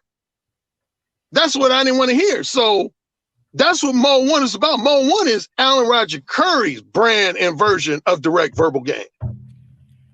Yeah. That nobody else can, it's just like, if I had to use an analogy, it would be like somebody saying to McDonald's, well, why did you call the Big Mac the Big Mac? Why didn't you just call it a double cheeseburger? Yeah. It's a double cheeseburger. Why didn't you just call it double? No, because the Big Mac is McDonald's signature double cheeseburger. Exactly. That's their brand of a double cheeseburger. And so yeah, and then one more thing, and then I'm gonna get out because my battery is actually probably gonna go out a little bit. And this is gonna mention old man again, but I was at this. Hey, just have Edward talk for 5 minutes and you'll be recharged. That's cool. That's cool. That's cool. Here's the thing. I was at we're all familiar with Patreon. Well, they had a conference that I attended in November 2018 that had a bunch of different workshops. And one of them had to do with your audience. And they said, the guy who was leading it, one thing he said, whoever is your primary loyal fan base, you never want to betray them. He said, you never want to betray your primary loyal fan base. He even slaughtered the younglings. But here's the thing. If I had to give 2 examples where I think it's hurt one person, but it didn't necessarily hurt another person. Again, man, I think a lot of people turned on him because they feel like he did in many ways betray his original primary fan base. Yeah. But which time? Go ahead, RC. But then I'll tell you somebody, honestly, who I feel like who I felt betrayed his primary fan base, but it didn't really hurt him. And that's when Alpha Male Strategy. I knew it. I knew that's where you was going. When he first was rising popularity, one of the reasons he rose to popularity, because his message that involved me was fuck trying to be honest with these women. Go out and lie to these bitches. Go out and manipulate these bitches. Do whatever it takes to fuck these hoes to sleep. He had a mantra for it, slogan for it. He called it the sleazeball mindset. He called his listeners and followers the sleazeball gang. But then starting with his second book, which came out, I think, October, about a year ago, almost a year ago, October of last year. If you read that book, he went against that. He said, no, I actually don't think you really should lie to women. No, I actually don't think you should blatantly mislead and manipulate women. Now, see, under normal circumstances, he would have lost a large part of his fan base doing that kind of 180. But he really did. I'm sure he probably lost a small percentage of guys. But a lot of guys were like, okay, AMS, we see you change it, but we down for you change. We down for this new, more ethical version of AMS. So with him, it didn't really hurt him, even though he blatantly betrayed his original primary fan base. And I found that interesting. I know why it didn't hurt him, because to paraphrase him, he said that when he be talking about, fucking these hoes to sleep, he trying to give all these men the strategies. He said they don't even want to do the strategies. They want girlfriends, so a lot of the guys who are going to dating coaches, I don't know if the people that come to you, ARC, are different. That, I mean, yeah, they would be okay with having a wide, variety, a wide quantity of sexual partners, but a lot of them just happy if they can just get one girl and be with her. And that's what ARC said. I mean, not ARC, AMS said most of his people want to do. Anyway, I would agree with that, Bernard. I would say that this notion that you treat the woman that you want to be your girlfriend differently than the woman. You got to treat them all kind of the same, because you won't get the girl. I mean, because the girl that's going to end up your girlfriend approaches it the same way as the hoe. Yeah. In what way? I mean, you still got to be, a lot less than all in. I mean, basically what I get is that, okay, if you see her as girlfriend material, then you basically, go all in and put all your cards on the table. No, that the girl that you want to be your girlfriend will also get turned off by that shit too. I mean, well, that's why they say, like, when they say, like, why is it that the females that I'm not into give me more play than the women I'm into? Because you treat the women you into differently. You start putting that woman on kind of a pedestal. So she's turned off by that shit the same way as the strag is. The good girl and the bad girl ain't that much difference. I don't know if I'm understanding you correctly, but I'll say this for myself. I don't treat a fuck buddy in any way, shape, or form like I do a girlfriend. The single biggest difference would be, and my followers know this, when I'm dealing with a fuck buddy, they get almost 0% of my non-sexual attention and companionship. I don't give them none, like none. All they do is get my sexual companionship. Whereas a girlfriend, Whereas a woman who's a significant companion of mine, such as a girlfriend or wife, they get both access to my sexual and my non-sexual attention and companionship. So that's the single biggest difference for me. Well, see, I would agree to that, but still my girlfriend has to earn that. Because we all start off, man. I mean, this ain't the 40s, man. All right, we all start off, we're just all fucking and having a good time. She earns that relationship, right? You know, hey, damn, I like her, or, you know, she got this little extra thing that these other girls don't have. This is going to be my girlfriend, but I'm not going out here, at least not in Dallas. I'm not going out here like, okay, I'm going out here to find a girlfriend today. No, I want to fuck her. I agree with that. And then I like her, you know, and then we got some shit to talk about. All right, okay, she could be my chick. I'll spend more time with her. But, you know, I'm not going to give that boyfriend energy or whatever. Like, I'm putting you in this separate category. I agree with. I don't think you should ever start off giving a woman, you know, the boyfriend girlfriend vibes. I never do that myself. So yeah, I agree with that.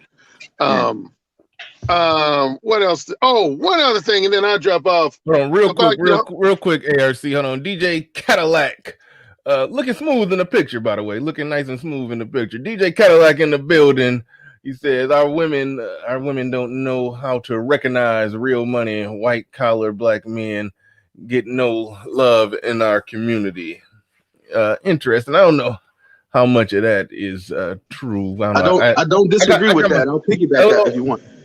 It's some variables, but I ain't got time to hash that out. There may be, I don't know, I might make a topic out of that. I don't know. He said, hey, but I was going on with the yeah, I think he's going the Derek Jackson, Steve Harvey pandering route. I guess the testosterone is starting to drop. Man, I thought, come on, Corner Store podcast dropped the last Obsidian super chat. All right, don't make it. Yeah, okay, so good. I don't see no more super chat. So, all right, go ahead, ARC, wrap it up, man. Y'all get off. Who's that jogging on? I see. Yeah, that's Pablo. That's Pablo getting it in. Oh, okay. All right, Pablo. I see you, man. Paying the price. Yeah, I like that. No, I was gonna say. I heard people debating whether or not Kevin Samuels created. I see you, Pablo. Get it, bro. High value band. No, I definitely wouldn't say he created it. He popularized that term here in the Black manosphere. So I'll give him that. Wait, hold on. Did that term exist in the sense that somebody was actually using it before Kevin Samuels? Yes, he just put his definition on it. But me specifically, I can tell you, I got interviewed. I used to write for this website called theexaminer.com, which is now defunct. But there was a white woman from Southern California who wanted to interview me. And one of her questions in our Q&A was, does Mole 1 contribute to a man being a high value man?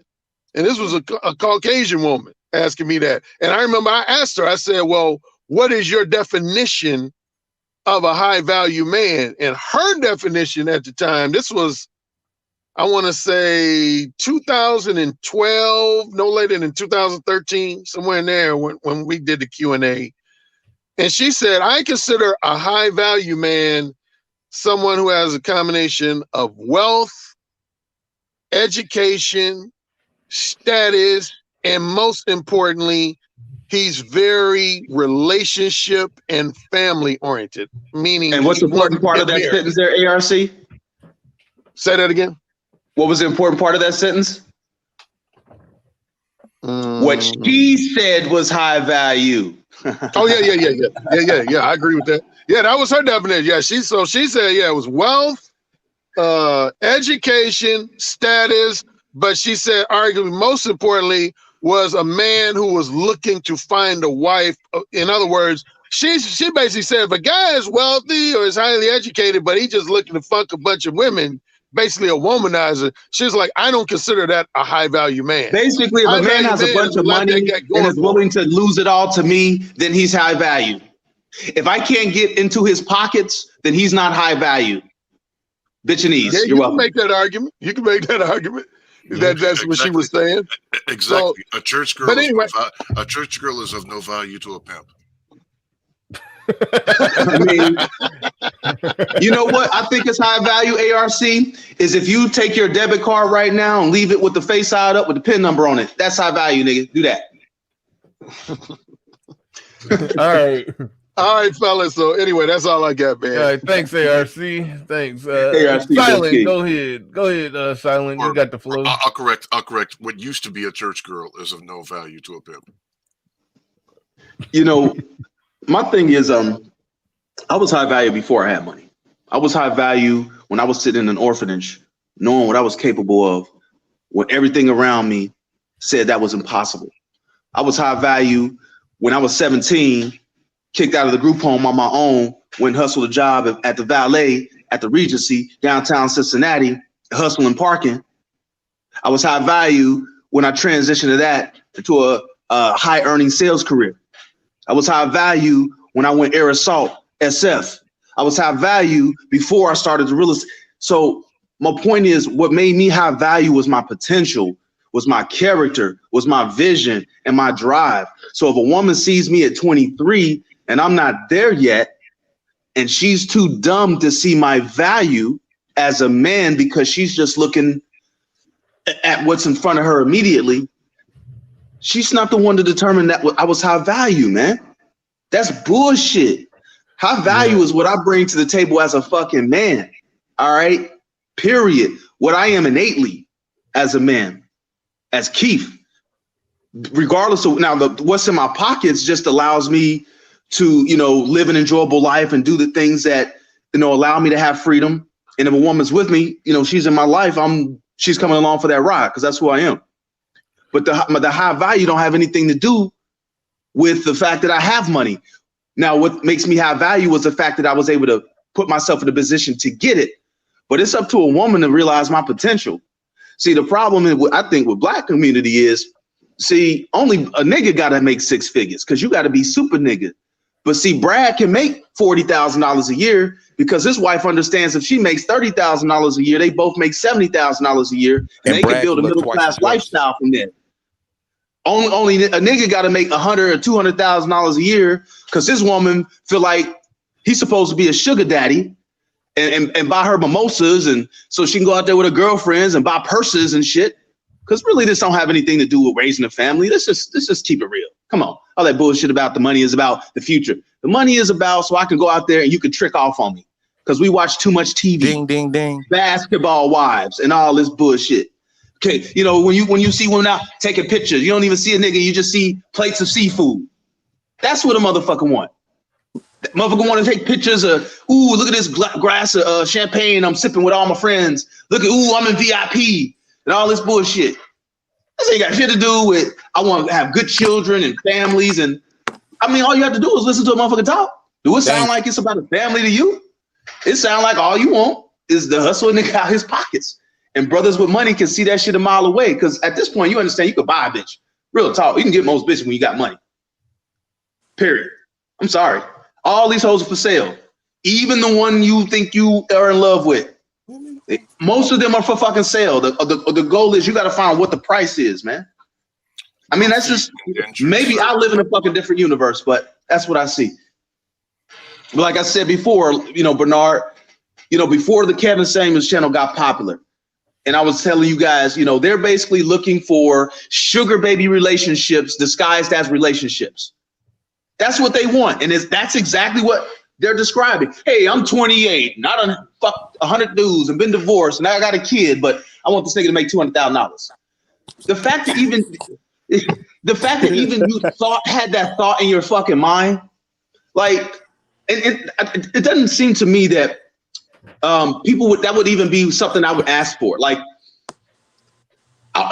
if I get that, if you get that as a woman, but to say, oh, okay, well, I just think I deserve the top 1%. Like, all right, bye, bitch. Like, you know what I mean? Like, that's why you don't got it. Because you're not 22. Because if you call my show and I ask you what age you are and you're over 25, you're already done. Because a multimillionaire don't deserve a 30-year-old woman. I'm sorry. And I damn sure ain't gonna take that. Not after everything I've been through just to get some strag I could have just got when I was doing on fuck shit. I mean, I could have fucked this chick anyway. But y'all can have it, bro. I appreciate Said he said in the building, he says, preach truth silent. Appreciate the super chat. He said, y'all make sure y'all hitting that like button. Pablo, I don't know if you too out of breath to say something, man. I don't even know if you even If you're here to speak, I can go to judge while you're getting your workout in. I can say a little something. I got a lot of background noise. But yo, that was the reason I jumped on. Today is Freestyle Friday, right? So last week I went to the doctor and got a full physical, and they did an ultrasound of my carotid artery, and it wasn't nothing nice. It wasn't nothing nice. So we out here talking about a bunch of fat bitches and stuff like that, but a lot of us look good on the outside, and we wasting away on the inside. They told me I had the arteries of a 99-year-old man. So all of this week, I've been making some serious lifestyle changes. Yesterday, I had a turkey burger with no bread, just lettuce. So on the health and fitness note, black men, take care of yourself.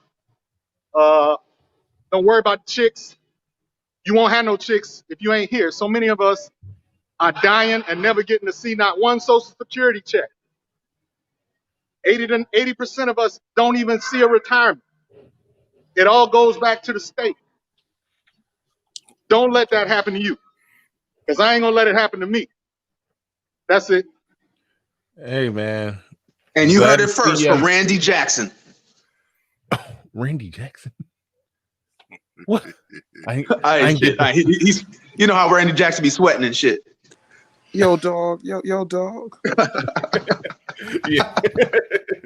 Hey, man, thanks for those words, Pablo, man. Thanks a lot. I know a lot of people out there needed to hear that. We got 283 people in here. I know a lot of people need to hear it. Let me quit front. I needed to hear that shit. Because, yeah, I gotta take some cardio serious and quit eating, you know, lay off the burgers and whatnot. My girl actually made she be on them turkey burgers with no bread shit, and she hooked me up with some, and it really wasn't all that bad, you know. Really wasn't all that wasn't bad at all. So, you know, yeah. Yeah, Bernard, get the running, bro. Running, I'm telling you, bro, that'll knock the cobwebs out, bro. Real talk, man. Yeah, I hate it. Listen. I'm telling you the truth. Even in the Army, bro, we ran a lot. I hated running. I didn't start liking running until I became a civilian. You basically start running until you love it. No, see, I've had my spurts where I was a serious runner. Well, not serious runner. Where I ran, you know, with the goal. You know, I was trying to lose weight. I was eating right. So I've had my moments where, you know, I would go in there. I would get, you know, a couple miles in, a few miles on the treadmill. I very recently, you know, was on doing that elliptical thing. It was getting like 3-4 miles in on that. But it's still it's hard for me to stay committed on that shit. But I do gotta force myself to get at it and get. Hey, man, we ain't 20 no more, B. All right. I know. Yeah, man, we gotta. Shit, man. Yeah, I know. I know I still look 25, but you know. That cardio is important. But yeah, thanks for those words, Pablo. Thanks for those words, man. We appreciate it. Hey, I had a question for you, Bernard, actually earlier, since you were taking requests. My question was, did your ex-wife, because you're the man, right? You're hitched, you're taking care of kids, and you're filling the ice cube trays up to the top. You're the man. So after you left, did your wife's life get better or worse? I don't know. I mean, I don't know how she had a job. So, and while we were, well, like I said before, the last 3 years of our marriage, she didn't have to work a regular job. She was running a business that wasn't making any money. But so I think that's a good life if you're able to chase your dreams and not make no money, but still have a roof over your head and be able to eat. So I think that's a pretty good high quality of life. So she went from that to having to work to pay. I do know it was she had a scare where she almost lost her house. So I don't know. What do you think that is? I mean, you're in decent shape. I mean, you're put together, brother. Like, you're obviously handling business. Why isn't that enough? Why wasn't that enough? Without, getting too personal if you don't want. But I'm just trying to understand that. It was just who she was. She was just one of those people that I don't know if she needed. needed some anger management. I don't know. She was one of those people that just was mad at the world and just came home and took it out on the people that loved her. She was just. So can we say irreconcilable differences, or? I mean, you can call it that. I mean, could I come to you then, Bernard, and say, see, you should have known who she was. I mean, would you look back and say, you know what? I just completely ignored, or just, because the way I look at it, like, it's just the natural progression of relationships. People just change. I just see a lot of women change. So was it something you saw and just like, well, I just wanted to fuck her, so I didn't see it? No. It wouldn't. I just wanted to fuck her. I mean, that's where I was 19, and that's where my mind was at. My mind was on marriage, and for whatever reason, well, I know it was for very due to my deep, strong religiosity. I felt like I needed to be married. That was part of the reason why my mind was so dead set on getting married. But far as seeing who she was and knowing who she was at 19. I saw a lot of shit that if I saw it now in a person, ain't no way in hell I can say that. But no, I didn't. But I didn't see it. I didn't know what was going on, and it was and she gradually. I can say she got worse. I can say she got worse, but yeah, I should have been able to eye that shit out. I can say that. I can honestly say that. I can say I picked wrong. I can concede to that point. I picked wrong. Now, when I hear that, though, it reminds me of when you're watching a football game, and then the coach will be 4th and long, and then he'll make a ridiculous call. Now, whether or not he's a genius or an idiot is whether or not the call worked or not. Do you understand my analogy? Yeah, Carol. So, I mean, it's almost like, hindsight is 20/20. Mm-hmm. Because in the same token, I'll also hear when brothers are like, hey, these are my standards, brothers are browbeaten to loosen their standards, right? Well, you just got to understand. And then when brothers loosen their standards, then they're blamed for not vetting enough. Let me ask you this, if I may. As you recall, did you have better options available? Or were the pickings pretty much equivalent? Were all the apples bruised? Well, I didn't know it was bruised. So I mean, it's a weird thing to even ask that, because we were essentially damn near kids, Right. That's so what yeah. So that's why it's even a hard thing to ask. That's a tough question to ask. I mean, yeah. Obviously, at 19 years old, the options are all over the place. But that's who I was with, and that's who I was with. So yeah. So it wasn't a limited options thing, because there's nothing forcing you to get married at 19. Well, no, I was trying to say in a tactful way. But let me be, I guess, more blunt.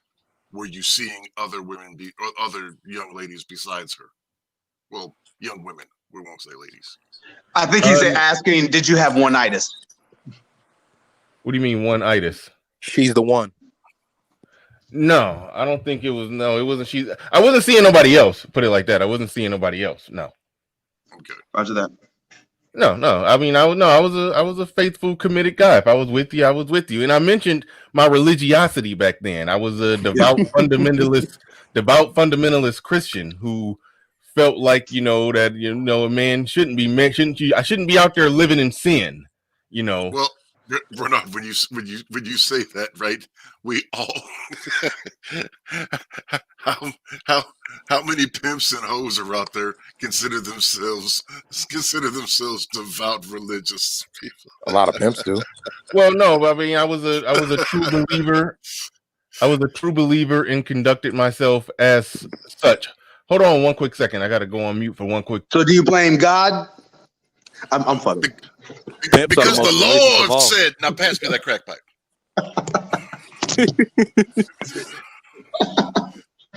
Damn you, Jesus. Because I asked for a woman and you sent me Mary Magdalene. Because when Jesus was up there, nigga, these are rounds for a 45, man. This is a 9mm. This ain't gonna work for this robbery. Oh, and by the way, to answer the question, no, I didn't blame God. And by the time me and her, yeah, by the time me and her wasn't married, I was a devout non-believer by then, and she had nothing to do with that. That was something completely separate. But what else? Teddy said, there's a whole lot of What cats in did he say? prison. The Lord was a Jody. Look, there's a whole lot of cats in prison with religious tattoos. I'm just saying. Oh yeah, I get it. But no, I was the real deal. I was the real deal. Did you catch Jesus climbing out your back window? No. My son, it is not what it seems. But Big Mac says, Bernard, easiest way to get in shape, take jujitsu, you will get leaner and more cut in literally 5 to 6 months. And shout out to I mean, if you're gonna do jujitsu, bro, you might as well get into Krav Maga. I think said he And said it's more practical. hit the punching bag. That was an option that he threw out there as well. That's what helped me lose weight, the punching bag option, not the Krav Maga one. Silence said Krav Maga. You want a Krav Maga means in yeah, I gotta go on mute. I gotta go on mute again, fellas. I'll be back. Krav Maga in Hebrew means eyes and balls. For real? That's about 80% of the fucking strikes. It's been real, guys, but it looks like I'm the floor manager today. Fuck. Thought I was going to be able to chill on Friday, but I'll catch you guys on another stream. I got analytics to do.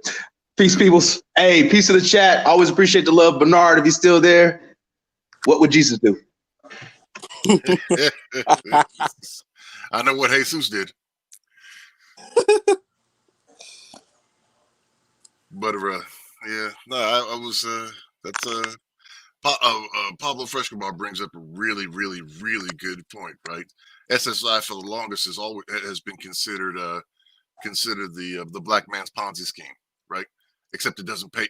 It's not because the black man doesn't, the black or brown man, as it were, doesn't get rewards from it.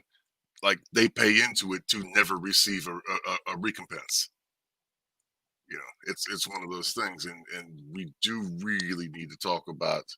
I mean, that's a conversation that needs to be had way more often than whether game exists or doesn't exist, or whether whether unattractive fat women deserve the 666 man. You know, it really specifically with, you know, like with all the stats coming out, right, and then with all our anecdotal evidence of saying, you know, how I see what's the antonym to often, how rarely, there we go, rarely black men actually even go to the doctor to get their checkups and physicals. You know, we just have he's a celebrity, right? You know, but an actor, you know, who he went to he did his stuff, right? But you know, colon cancer, right? Huge impact on black men, huge men in general, but black men as well, specifically, and nobody's even really talking about it, you know. Like yeah, some things are hereditary and can't be avoided, and then there are others that are within, you know, our control. What's going on with me is definitely in my control, and so you know what, I decide, you know what, I better take back control of it, because you know, I realize, I'm like, man, I'm at a place in my life that is absolutely great, and it would be really fucked up to die at 51 years old. I mean, because I have more money than I've ever had. I have a better woman than I've ever had. I have more freedom than I've ever had to travel and do the shit that I want to do. I got, you know, plans for more things that I want, you know, I want to achieve. This is like the best fucking time. I can see retirement to where I can, you know, stop working and do my own shit. It's like, why fucking ruin it all and fucking die and leave all of this shit? And because this happened to my father. This happened to my dad. My dad died at, I believe he was 42 years old of heart disease. Because he liked to go walk up to the store and buy ice cream every day. Let me ask you this. I mean, Are they talking angio? yeah. Okay. No. But I have this problem with this. The plaque buildup. It's soft plaque, and I can reverse it, but I gotta get on my square. Look, look, dude. I was gonna talk about some fuck shit. I really was. And you made that statement, and it had me turn in a different direction. Begin again. These situations, right? Prevention is 100,000 times better than cure. Again, he like the fact that I see the salt and pepper, so I'm not going to venture the age, but for those of us that are in our 40s, those younger in their 30s, I'm sitting at 6'4", 285. Do I need to be here? 285 or maybe a little bit more. Last time I weighed myself, um, do I need to be this way? No, I don't. And self-examination, like we need to. That's all part of that's all that should all be part of. We're talking about this high value bullshit. Well, it's not bullshit, but never mind. But that's part of self-evaluating your own value, right? Like that's Yeah. part of that shit, right? How much do you care about your fucking self? Not like take your ego out of it. Like so many of us care more about our fucking egos than our physical fucking body that carries us through life. That's true. That's true. And you'll never realize any pleasures or any of that other shit if you're physically, rotting away inside. Like That ain't gonna work. how many arguments have we seen over fucking fake avatar names and pictures? Like, oh, you running my name? Well, last time I checked, your name wasn't a Jack Slapper 3747. But you're so concerned with that name being dragged through the mud that all you fucking do, right? All you do all day is waste away or corrode, or like I can't say waste away because you're getting bigger, so I guess that's the wrong term, but just fall down. And again, myself included in this in this thing. Like, look, do I need to be 285? Probably not. Probably need to work on getting this back down. And Yeah, not unless you're playing in the NFL. You in the league or something, then yeah, you taking on offensive tackles, then you might need it, but no. Well, and it's not like I don't know either. Again, it's just kind of gets back around to it, right? I've looked up, like again, how many 70-year-old 6'4", 280 pound to 300-pound men are there out there? None that I know of. No. Right. Haven't seen any. That's a fucking gut check, man. That's a gut check. Like, oh shit, that's a real fucking mortality marker. You know what I mean? Like, yeah, need to fucking do something about that. And what bitch slapped me is shit. I look just fine. I look like your average NFL defensive back, 6 feet tall, 200 pounds. I'm not like obese or significantly overweight. My recommended weight is 185. I ain't that far off it. A little running and some diet in a few weeks, and yeah, I could be back down to that. But yeah, so I'm not. If you laid eyes on me, I'm not a person that you would look at and say, "Man, that guy's on the edge of death." Yeah, that's a scary thought too. Yeah, well, no offense. I was going to use a really bad analogy, but the siding on the mobile home looks great, right? Exactly. That's a good analogy. But that I didn't want to reference thing because I was like, that's his body. That doesn't, I don't want him to think of like a mobile home. But right when you think about a mobile home, but you see somebody spend $4,000 to put a new paint job on it on the outside. Right. Well, no, I'm not. I'm not offended. I'm not offended. You know why? Because I've decided to take action. I'm not just gonna sit around and just let the Grim Reaper grab me by the fucking neck. Well, No. I'm dude, I'm serious, man. From somebody who's had that recognition and then still who's continued to procrastinate. Like when I see people who actually take action on the situation, it encourages me to actually do it as well. Um, and to be more consistent, because again, like Bernard said, that's kind of where I was. Uh, is spurts, spurt, and then you just let life take over, and like, you know what, I didn't get a lot of sleep, so I'm gonna go ahead. You know what I mean? You come up with all the excuses. You come up with and again, perfectly guilty of this myself. Perfectly guilty of this myself. You know, but and so the exercise slips, and then so then from there, if your diet wasn't in order before you started exercising, well, the diet definitely slips. Like Yeah, well, when you get to a certain level, once you get to a certain level of fitness, then you can loosen up a little bit, and you can treat yourself here and there. But you got to work out hard and keep it down. But you got to get kind of back down close to your recommended weight for your height, and then you can you can splurge a little bit and get back on your routine. So that's what I'm trying to get. I have no doubts that I'll get there, and my situation will improve. But I don't want to ignore it and wallow and be like, oh my God, I'm too young to be this way, and nah, I don't want to take that attitude. I just say, you know what, let me get on my grind and fight this shit, because I got too much to Flavored live for. water is a great alternative as well for all pop drinkers out there. That was my problem.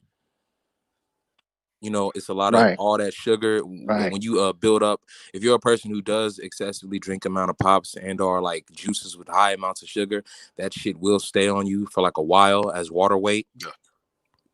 And shit, I'm glad you said that, because juices, look, chemically, structurally, juices are no different than soda. Some of them are actually even worse. Some of them actually have more sugar than soda does. Well, you have to check the labels and watch that high fructose corn syrup. You see that? That's a heart disease trigger right there. High fructose corn syrup. Yeah. And again, I've said it before with business, people or business or people getting on the productivity grind, right? And again, this is information that I need to take to heart myself as well. It's never going to be easier than it is today. Tomorrow, it's not going to be any easier. Next week is not going to be any easier. Next month is not going to be easier. Next year is not going to be any easier than it is right now. This is it. Yeah, you can't go back. You can't turn back the hand and say, "Oh shit, this is how I'm going to end up. Let me go ahead and knock this back 20 years." That's not how it works. Yeah, and I realized, at my age, it's not going to get easier for me to exercise and work out. Exactly. So I gotta make a mad dash while I'm still, because I can still get on the treadmill and run. I just ran 3 miles like it wasn't nothing. Damn, you ran 3 like it wasn't nothing? 3 is hard. It wasn't nothing. So yeah, but like I said, I said this to my doctor. I was like, well, wait a minute, I can get on the treadmill and run 3 miles. She's like, yeah, haven't you ever seen professional athletes and then they keel over dead like Hank Gathers and shit like that? I said, yeah. She said, well, there you go. Yeah. Damn, that's crazy. Yeah, 3 miles is hard. So now, not that it's not bad. It's good that I can do it, but I have to alter other lifestyle shit. You know what I'm saying? My diet and I think what I was doing, I was eating too many carbs. And what happens is when you eat too many carbs, it converts to sugar, which then kind of helps create these plaques and stuff in the arteries. So bread is out for me. Rice. I'm living with a Dominican woman, so that's a hard scrabble. Dominican, what is it? Situation. Palatas every day, huh? Frijoles. Arroz, Con frijoles, or frijoles. paletas. It's always, sometimes all three, right? Hey, what's up, Bernard? What's She up, got you panel? eating How's plantains everybody and whatnot. doing today? Well, I'm gonna fall back, guys. I'm Yeah, gotta take a shower and go back to work. All right, I thanks, don't I Pablo. don't want to cut anybody off if anybody was saying anything, so let me fall back.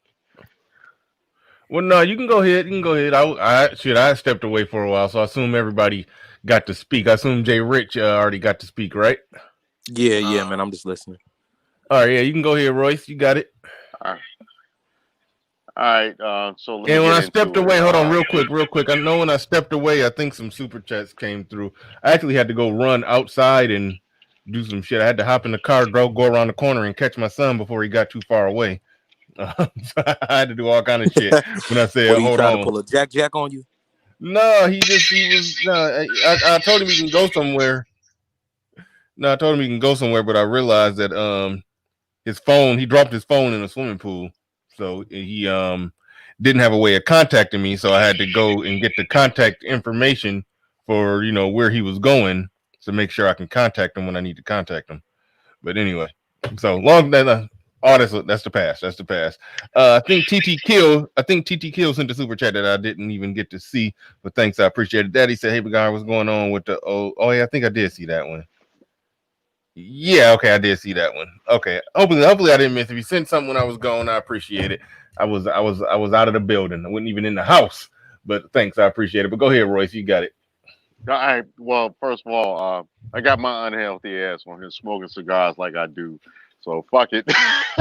Hey, I'm about to have an unhealthy shot in a little bit of these drinks behind me. It is what it is. I feel you.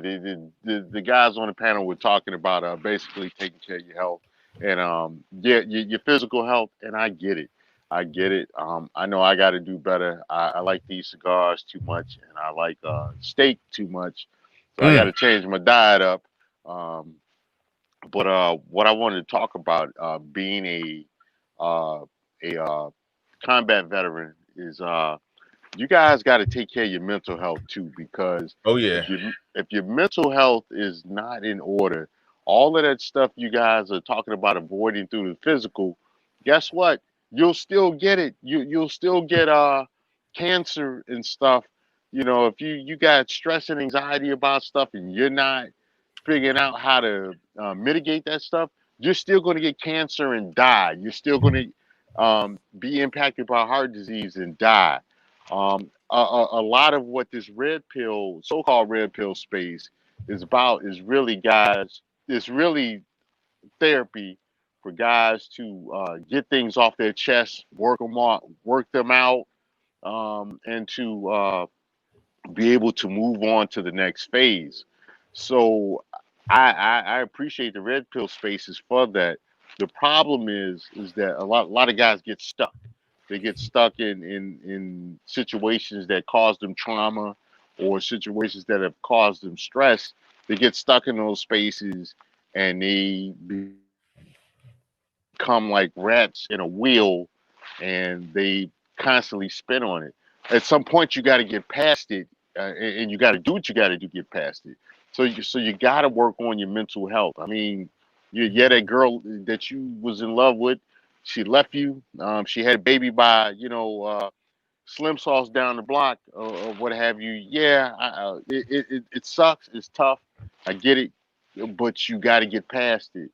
You got to figure out a way to push past it, like a crazy ass fucking platinum say, "You got alpha through it, man." That crazy shit he be saying. But in a sense, he's right.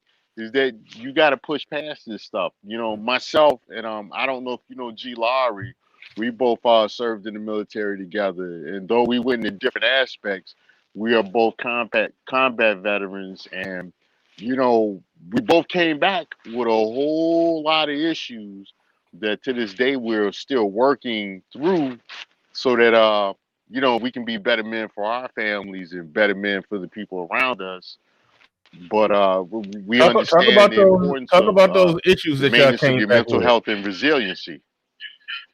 Do you hear me? Yeah, talk about like what are those issues, Jack? You said you came back with, if you don't mind me asking that Well, one.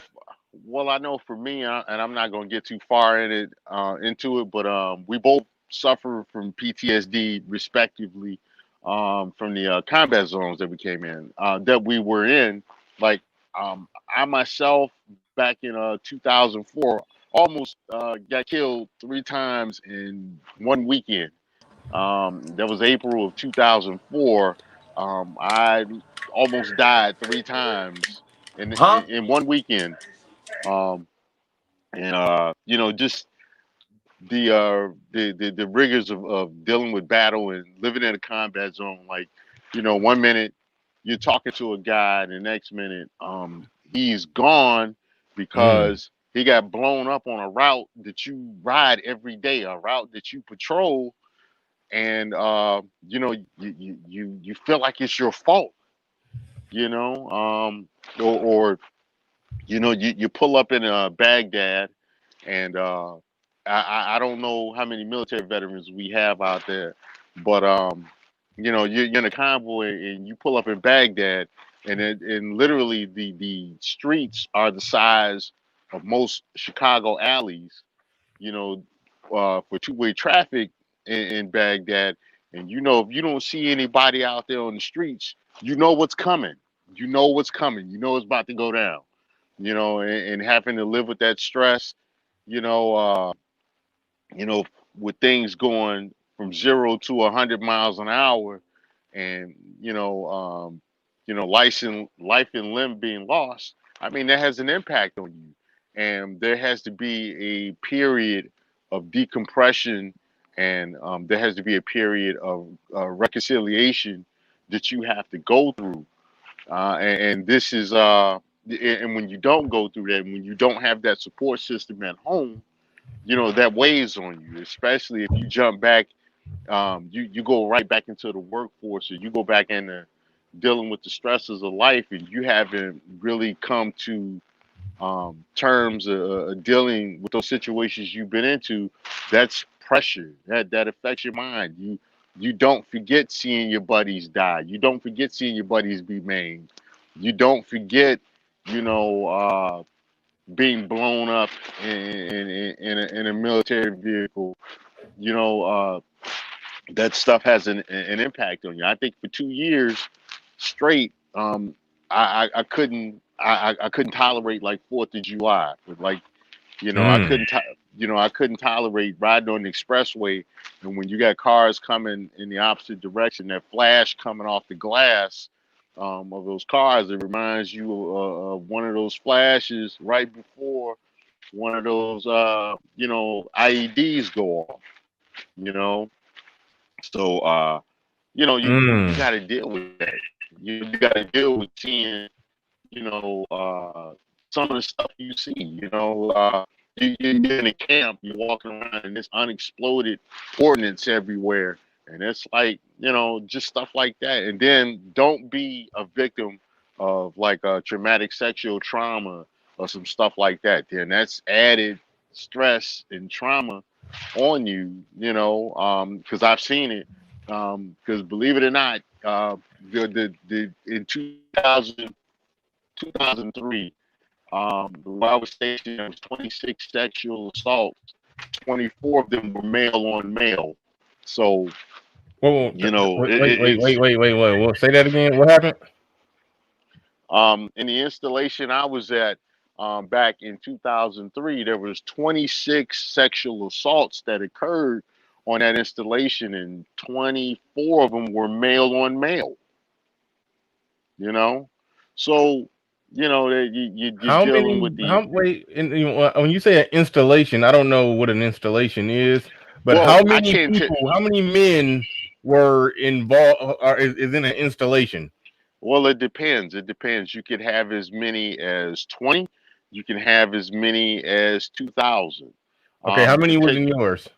on that particular installation, I would say, at the most we probably had maybe 300 troops at one time on this particular installation. I can't give a whole lot of information out about it, I but understand. it was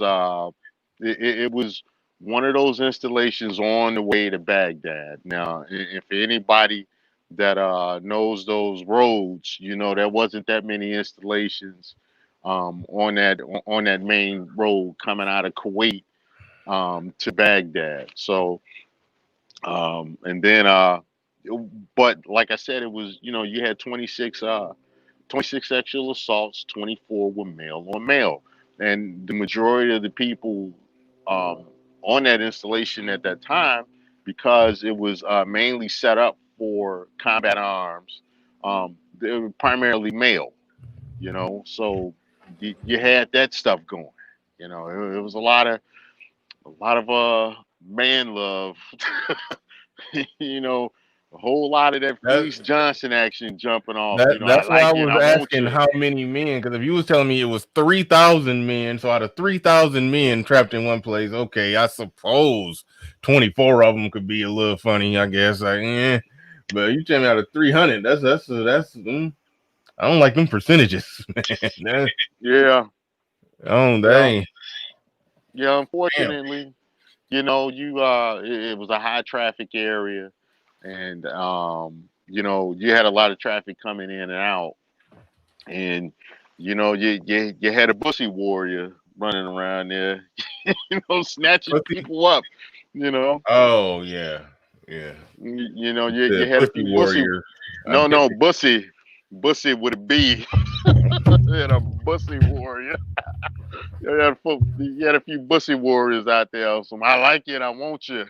You I know. like you, and I want you. We can do this the hard way, the easy way. Oh my goodness. Yeah, yeah. But Ugh. you had situations like that.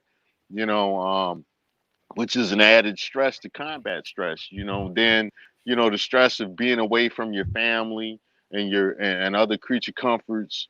That has an impact on your morale and stuff. And like for me, that was my second deployment, and my first one was to Afghanistan, and that one was pretty.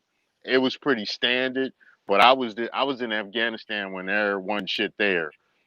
So that we stayed busy with work. But when I went to Iraq, you know, we got extended 5 times. I was there so long, I felt like I was on a life sentence in prison. I was like, man, I remember the last time we got extended. I ran into some Air Force guys, and they was complaining about being there an extra 3 months after being there 3 months. So they had a 6-month deployment in total. And I just looked at the motherfuckers like, dude, I've been here for a year and a half, and you bitching about 6 months? You done lost your mind. But I mean, that's stressful. You've been away from your family a year and a half. And then one of the guys was mentioning the Jody talk. And yeah, Jody was running rampant in a lot of houses, while guys is away, downrange. Jody was at home, man, he was tearing it up, So, you mentioned Jody to a military guy, they'll start laughing. Well, most of them. And some of them get real mad because Jody got up with their wife, you know. So, Yeah. Pablo's saying ask the military brother if he feels any survivor's remorse. yes, yes. There was one mission in particular that this was actually one of the few missions that we actually had an escort with some Marines. I'm U.S. Army, and in full disclosure, I am a combat engineer. I'm a sapper daddy.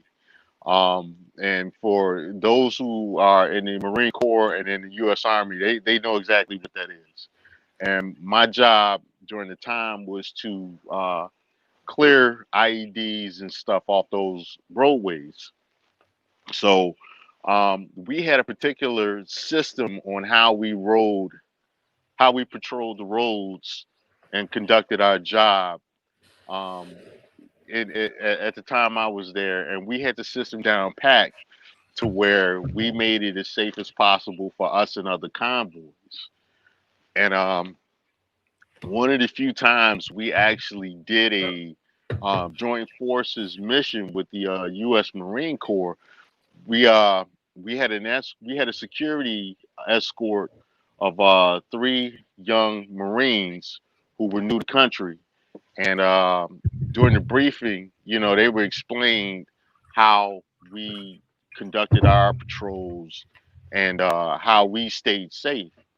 And so the people that was in charge, his response was, "Well, hey, we have our own SOPs, so we're going to follow our own SOPs." And I looked at him like, "Motherfucker, we've been on these roads over a year. We know this shit. Fuck your SOP. This shit is real." And so, they did their own thing in front of the convoy. Um, and doing exactly what we told them not to do. 30 minutes into that mission, they didn't make it. The IED went off. um I saw who did it.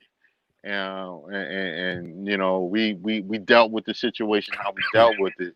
But it was like, man, had these guys listened, they would be alive. Had they we told them how this works, how we do things. And you felt bad because you could have really stopped them. You could have, I felt like we could have pulled rank. Somebody could have pulled rank. We could have stopped them. And then I think the thing that hurt was that there is a website called eBombs World from back in the day. I know some of you guys has been around the internet for a long time know what eBombs World is. Well, um, a few weeks after that particular IED attack, we saw it. Me and my fellow soldiers, we saw it on the E-Bomb World website, and it was painful. It was painful. And then some other things went down on that particular mission that to this day there are certain people within that particular group we don't talk to because of some bad decisions that were made during that time. But you deal with that survivor's remorse because you felt like you could have did something. You felt like you could have kept people from dying. You felt like you could have you know even have gotten some get back for these people's families and stuff. And it hurts. And I think with some things that happen, I know I'll never fully get over them, but that's where, managing my mental health comes in because every day, I'm doing the things I need to do to, keep myself going and to manage my mental health. And it's important because I have people that depend on me. They need me to be in the right frame of mind. And really, when you talk about mental health, it goes beyond being a combat veteran. A lot of these guys grew up in situations like Antoine Fisher. A lot of these guys grew up like D Wade. A lot of these guys grew up like R. Kelly. They've been in some bad situations. And the thing about it is, if they don't have a mechanism, if they don't have ways to get past that, they bring that on into future relationships. And I don't think we talk about this enough in the red pill spaces, in the greater manosphere, and in the black manosphere in particular.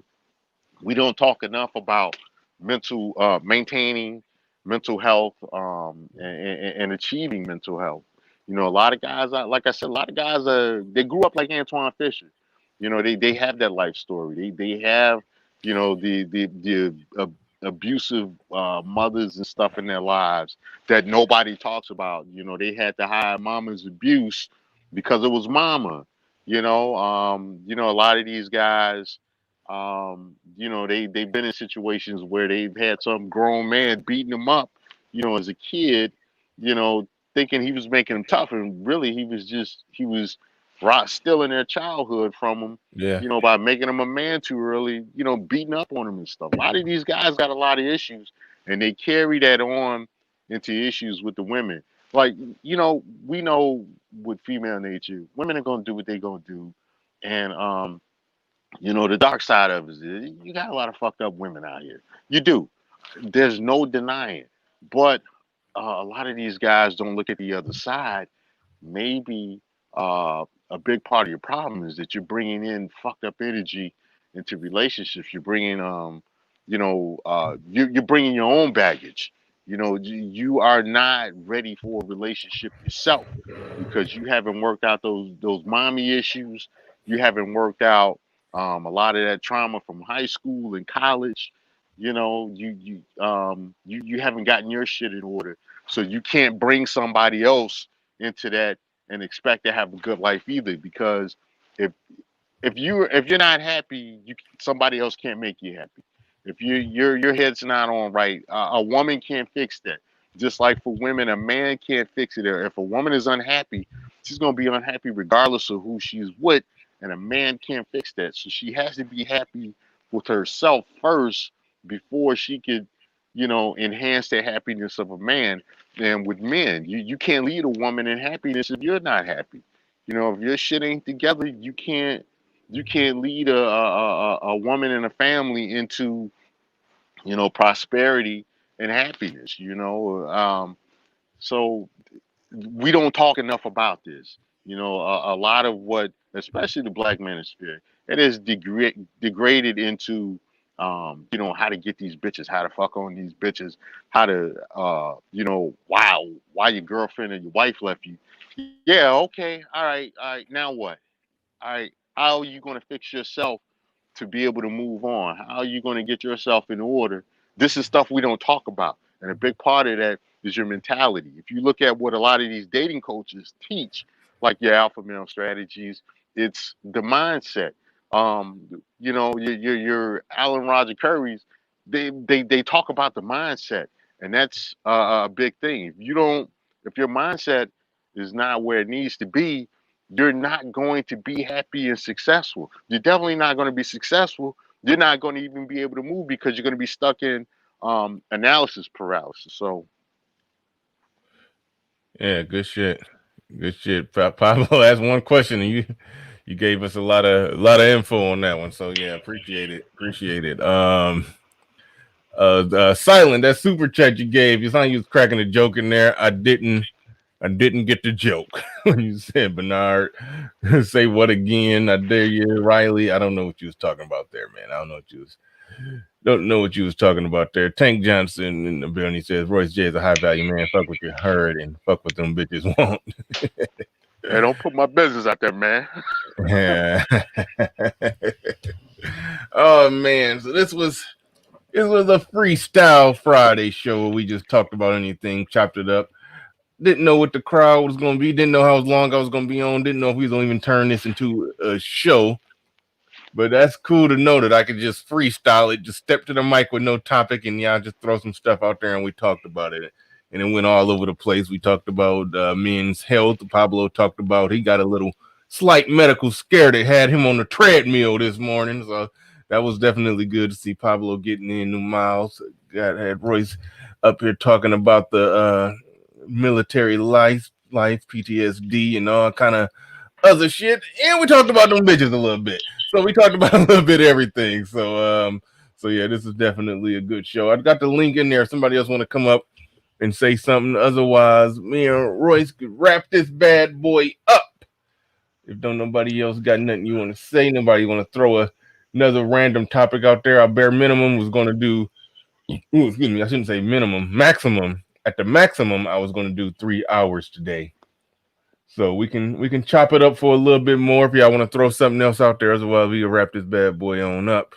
All right, I got something I want to talk about, man. If don't Oh yeah, nobody go else. in.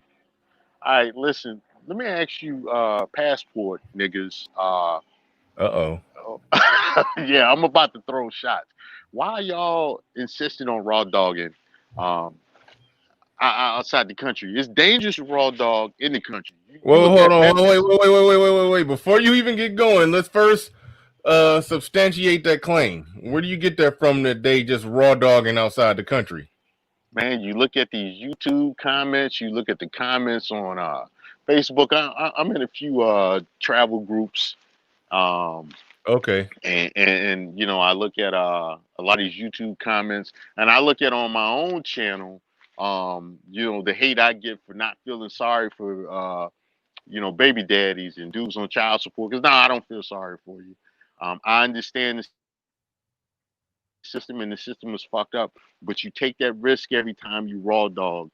Um, That's how I see it. But looking at this stuff, you got a lot of guys that's still shooting up the club in 2020, and I'm like, nigga, AIDS and HIV is still out here. Herpes is still out here. Shit they don't have a cure for. Why y'all running around raw dogging?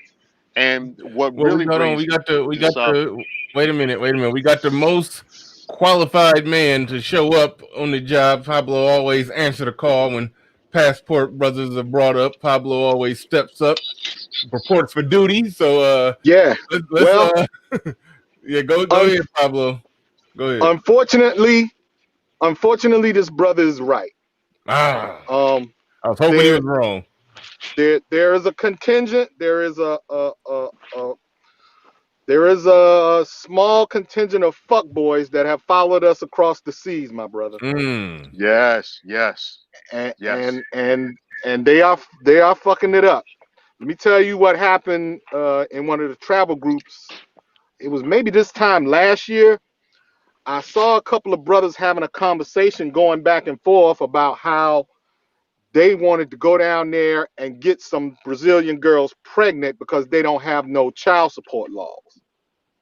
But why the hell you want to do that? You don't live in Brazil. I don't know, but I got news for them. The U.S. State Department, if they find out your name and your social security number, or they can find your name on one of them passenger manifests, they will track you down and find you, and you will be paying. Pablo, I tried to So explain this to guys going to the Dominican Republic, and they're not hearing me. I know exactly what man, you're talking about. These niggas are not hearing me. there's a video going around now of some brothers who are down in the DR. This one brother running around Lions saying that he was an NFL player, going to this club called On V and like throwing money up in the air like he's in some rap video. Yeah, The Patrick club, Jones, thank you. Hold on. Patrick Jones, thank you for that super chat. I appreciate that. It says good show, bro. Thank you very much. I always the try to club, deliver best I can. the club owners asked him not to do it, right? He waited till the security walked away and left, and then he did it again, and they came back and arrested him. Mm-hmm. So there's a group of knuckleheads that are going to some of these countries, and they not representing us in the best way. They not. They on some fuckery. Mm. So I wish I could say Yeah. he was wrong, but he's not. Yeah. Well, salute to you for being honest about that. You owned it. I ain't gonna lie for. I ain't gonna. Yeah. You ain't run from it. You acknowledge that there is a contingent that's out there doing that bullshit. So yeah. Yeah. Yeah. They there. Yeah. But I'm trying to. I hope we can knock some sense into them. Rid ourselves of them. But who knows? You know how that go. Yeah, Corey Burke, thank you for the super chat. I appreciate it, man. He says, glad to catch you live, Mr. Bernard. You are truly the most balanced man in this sector. Hey, thanks. I appreciate that. And I appreciate that super chat, man. I like a nice, sizable, heavy-handed super chat right when I'm about to get off the air, man. I appreciate your support, man. Appreciate your support. First time seeing you in here. Hopefully, hopefully, yeah, I can't even talk at the end of the show. Hopefully, I catch you back in here. Hopefully, you make it back. Thanks for coming through, and thanks for dropping that nice, heavy-handed super chat. We appreciate it. Definitely appreciate it. Chaos Rain, you popped up on that. It's interesting that Pablo brought that up, but it goes to show that if you're a dust ball in America, you're going to do the same thing outside America. That behavior and that country, for some reason, is, I guess it's not going to be a trend yet, but it's coming. That's what's going on. Then a lot of dudes going to have a rude awakening. For those who try to save themselves and they're doing the same thing they did in America, or they couldn't do in America, they could do over there. And so I have to pay enough. I can sit there, fuck who I want, leave babies, and I'm good. And I said, whoa, slow down, Negro. You're being a rude awakening. But it's a little bit more. What's up, my man? Hey, what's good, man? But What's it's interesting how they're going to keep track of that, because usually if you're traveling like that, I mean, they're not going to really monitor what you're really doing. So right now, it's easy for them to do that, just fuck a Brazilian or a Dominican woman, and then if she get knocked up, oh well, keep it pushing. I mean, depending on how well they engaged in the act if no one's really paying attention. But if it's starting to grow, yeah, they're gonna keep an eye on that. So the brothers, baby, if they're doing that, better stop. They better stop. Hey, Chaos, let me ask you. Yes, go ahead. Chaos, let me ask you. Did you see that story recently? About that French guy that infected 1,000 Kenyan women with HIV. His last name was I think his name was Michael Allen or something like that. Is he an older white man, like old white dude? Yeah. Right. I saw on YouTube somebody talked about. I didn't really pay much attention. I gotta find the article to read on it. I don't want to watch what people say. I want to read a little more of a scoop. If anybody has it in the chat room or in the private, I'll look at it again. I don't talk about those things, bro, because that's what they do. You get me? And our people just stupid, you know. Especially outside America, you let an old crummy white dude that's, you know, probably not got pussy in life. Now he goes to a black nation, and now he can run rumshot on the natives, and they feel so this man is the second coming of Christ. And lo and behold, they get a disease that could potentially wipe out the good population of the natives. Yeah. I saw that, and it made me think back to a lot of the look at the DJ Kuda. I mean not the you know the what do they call the guy? The white boy. You talking about DJ Kid? DJ Kid, you said DJ Kuda. No, my fault. Yeah, DJ Kuda cool people, man. Yeah. DJ Kuda cool people. Kuda ain't out there. No, not Kuda. Man. I'm talking about Kuda about that giving chicks AIDS, man. Come on. No. Yeah, crank caller. Keep Kuda name out of this shit, man. No, I messed up the name. Sorry. Yeah. Kuda ain't out there like that. But it's DJ Kid. Yeah, I saw that. DJ Kid, yeah, that's the guy. In North Carolina. That's basically this other guy's the French version of that. And I bring all of that stuff up because, you know, again, with these passport guys, if you got this guy running around spreading this stuff, as a guy that as a man that wants to travel and experience different women, you have to be careful and know that this stuff is still out here. And if this guy is dropping off the package, you don't want to pick up the package that he dropped off. And even, you know, see, I don't understand this whole mentality with Black Americans. They don't seem to understand that science has successfully separated sex from conception and disease transmission. If you simply do things like use condoms and things like this, niggas love that raw meat though. Niggas love that raw meat. These bucket heads out here, they love that raw meat. They love that meat on meat action, and it's literally killing them. You know, listen, go out and condoms don't really protect them from the STDs. Unfortunately, you know, it doesn't really protect them on that. Well, it protects them from most of them. If you use them, if you just have them in your wallet or your pocket, no, you're not gonna get any protection at all. But you know, the whole thing. I'm like this. If you got a passport and you want to travel, and you want to, you know, experience different women and different cultures, fine.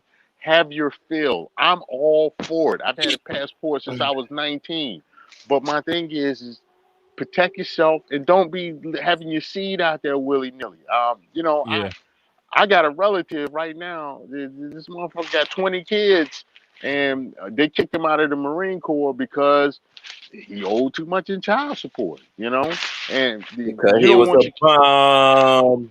Yeah, he was a Johnny Appleseed, and I was like, man, you know, why bring this grief on your life, and you got to deal with these crazy ass hammerheads. You know, for the next 18 years, you got as Edward Anderson would say, a financially transmitted disease now. And then, you know, you're going back to the DJ Kid situation and that French dude in Kenya. You know, you fucking behind these guys, and you know, you don't know what they dropped off, and now you know, you got something you can't get rid of. You got to take medication for the rest of your life. It's not worth it. You know, slide that hat on.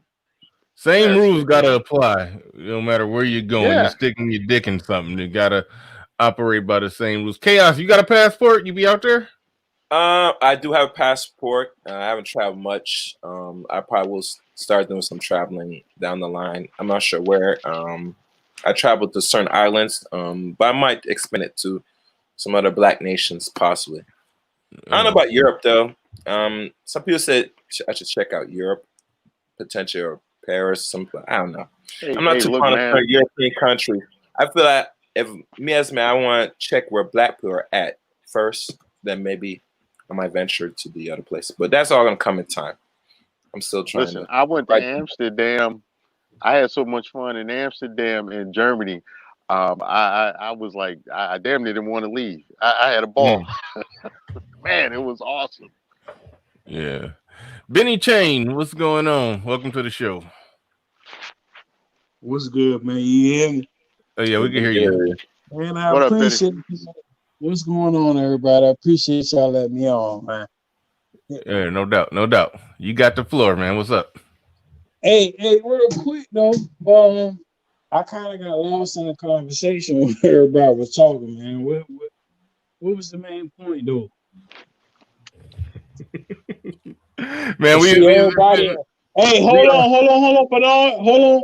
Everybody else got lost, didn't they? They got lost in conversation, no, huh? we don't even it ain't even no exact topic today. So man, you could pick it up whatever. We all over the place today. Freestyle Friday. Man, hey, Freestyle Friday. I appreciate that, man. Hey, I appreciate the outlook. I say this, man. The man is still crazy, and I kind of wish folk could get their shit together, man. These conversations are redundant. We all listen to it. I work third shift, so I'm gonna shout my homeboy Cool out, man. I be on this shift all the time, and you know he get me through. He get me through. He get me through my whole work shift, and I've seen a whole lot go throughout. The conversations that go throughout the regular day manosphere that trickle down to third shift of my homeboy, you know what I mean? He speak about it. And I don't have a whole lot of time to be listening to every goddamn dick and Harry on what they be talking about.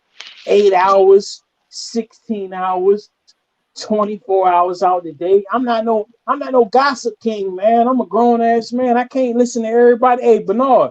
Hey, look, I appreciate the early morning, and I sit with you whole time because I fall asleep off the sip. But look, I appreciate you coming on here and distinguishing and breaking down with folk.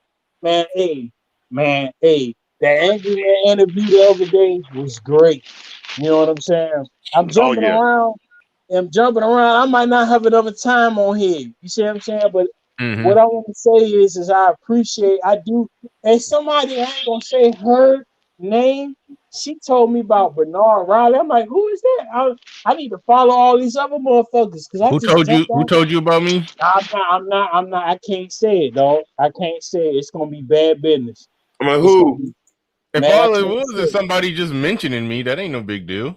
No, she ain't mentioned you. She was. It was to. Well, she did mention you, but it was to the point where she was my corridor to this whole atmosphere right here. Like she got bad blood on her right now. She got bad blood on her.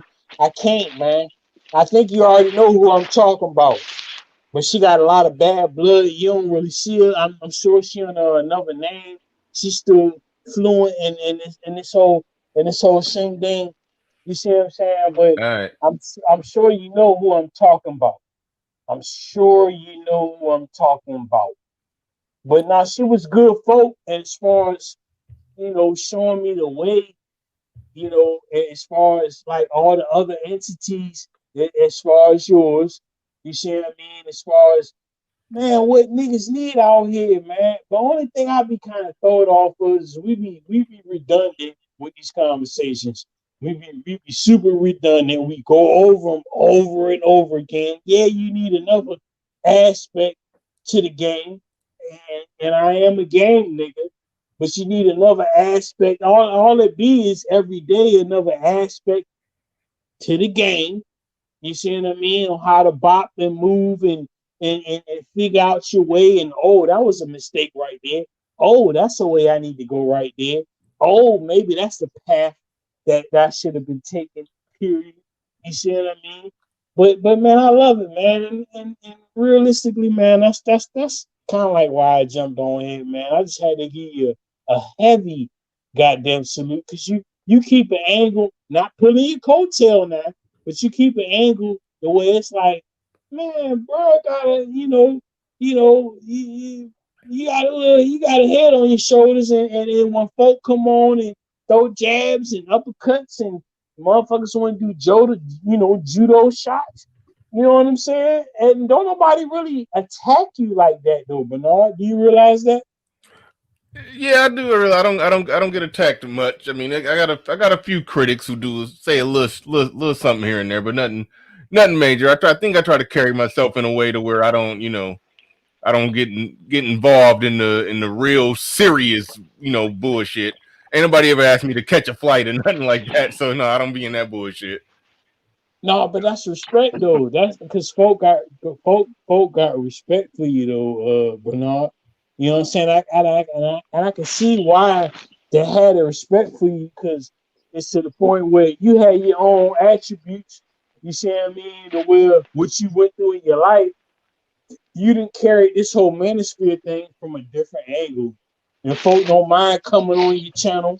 Folk don't mind. Like, and again, I wish I could throw her name out there. But she told me about you, bruh, about a year and a half ago. But I guess you was on the already up and coming because of how you just, how you sit on the block, Jack. How you sit on the block, bruh. You see what I mean? Yeah. You said it. And Hold on. You said a year and a half ago. I didn't start going live into January. Damn, who was that with the back? I don't know which one. Let me see if that's chaos. No, that's you with that background. But I ain't start going live until January of this year. But I was doing like pre-recorded shit here and there.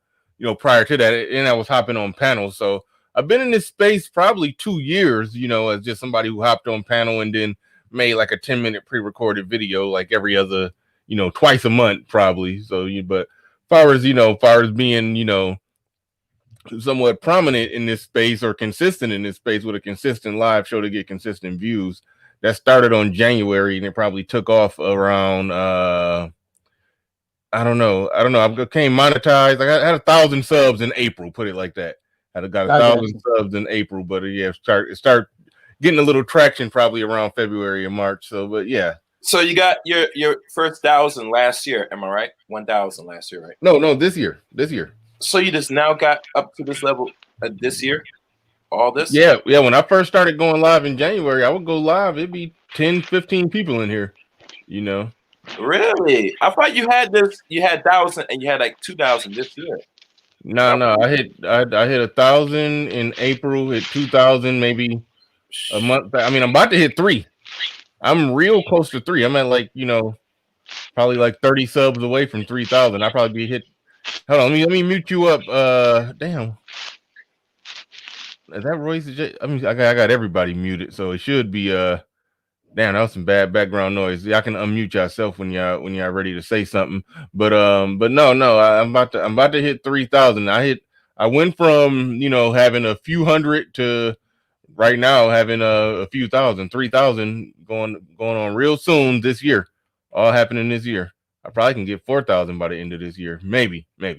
But so Bernard, they always said, and they told me that little short uploads are the way to go. But from your case, it was at the start, but it was not effective. When you start transitioning to just doing just a straight live stream, now you're seeing the results. So there's no really clear cut of how to go about this if you're going to do this content thing on YouTube. It varies. Am I right?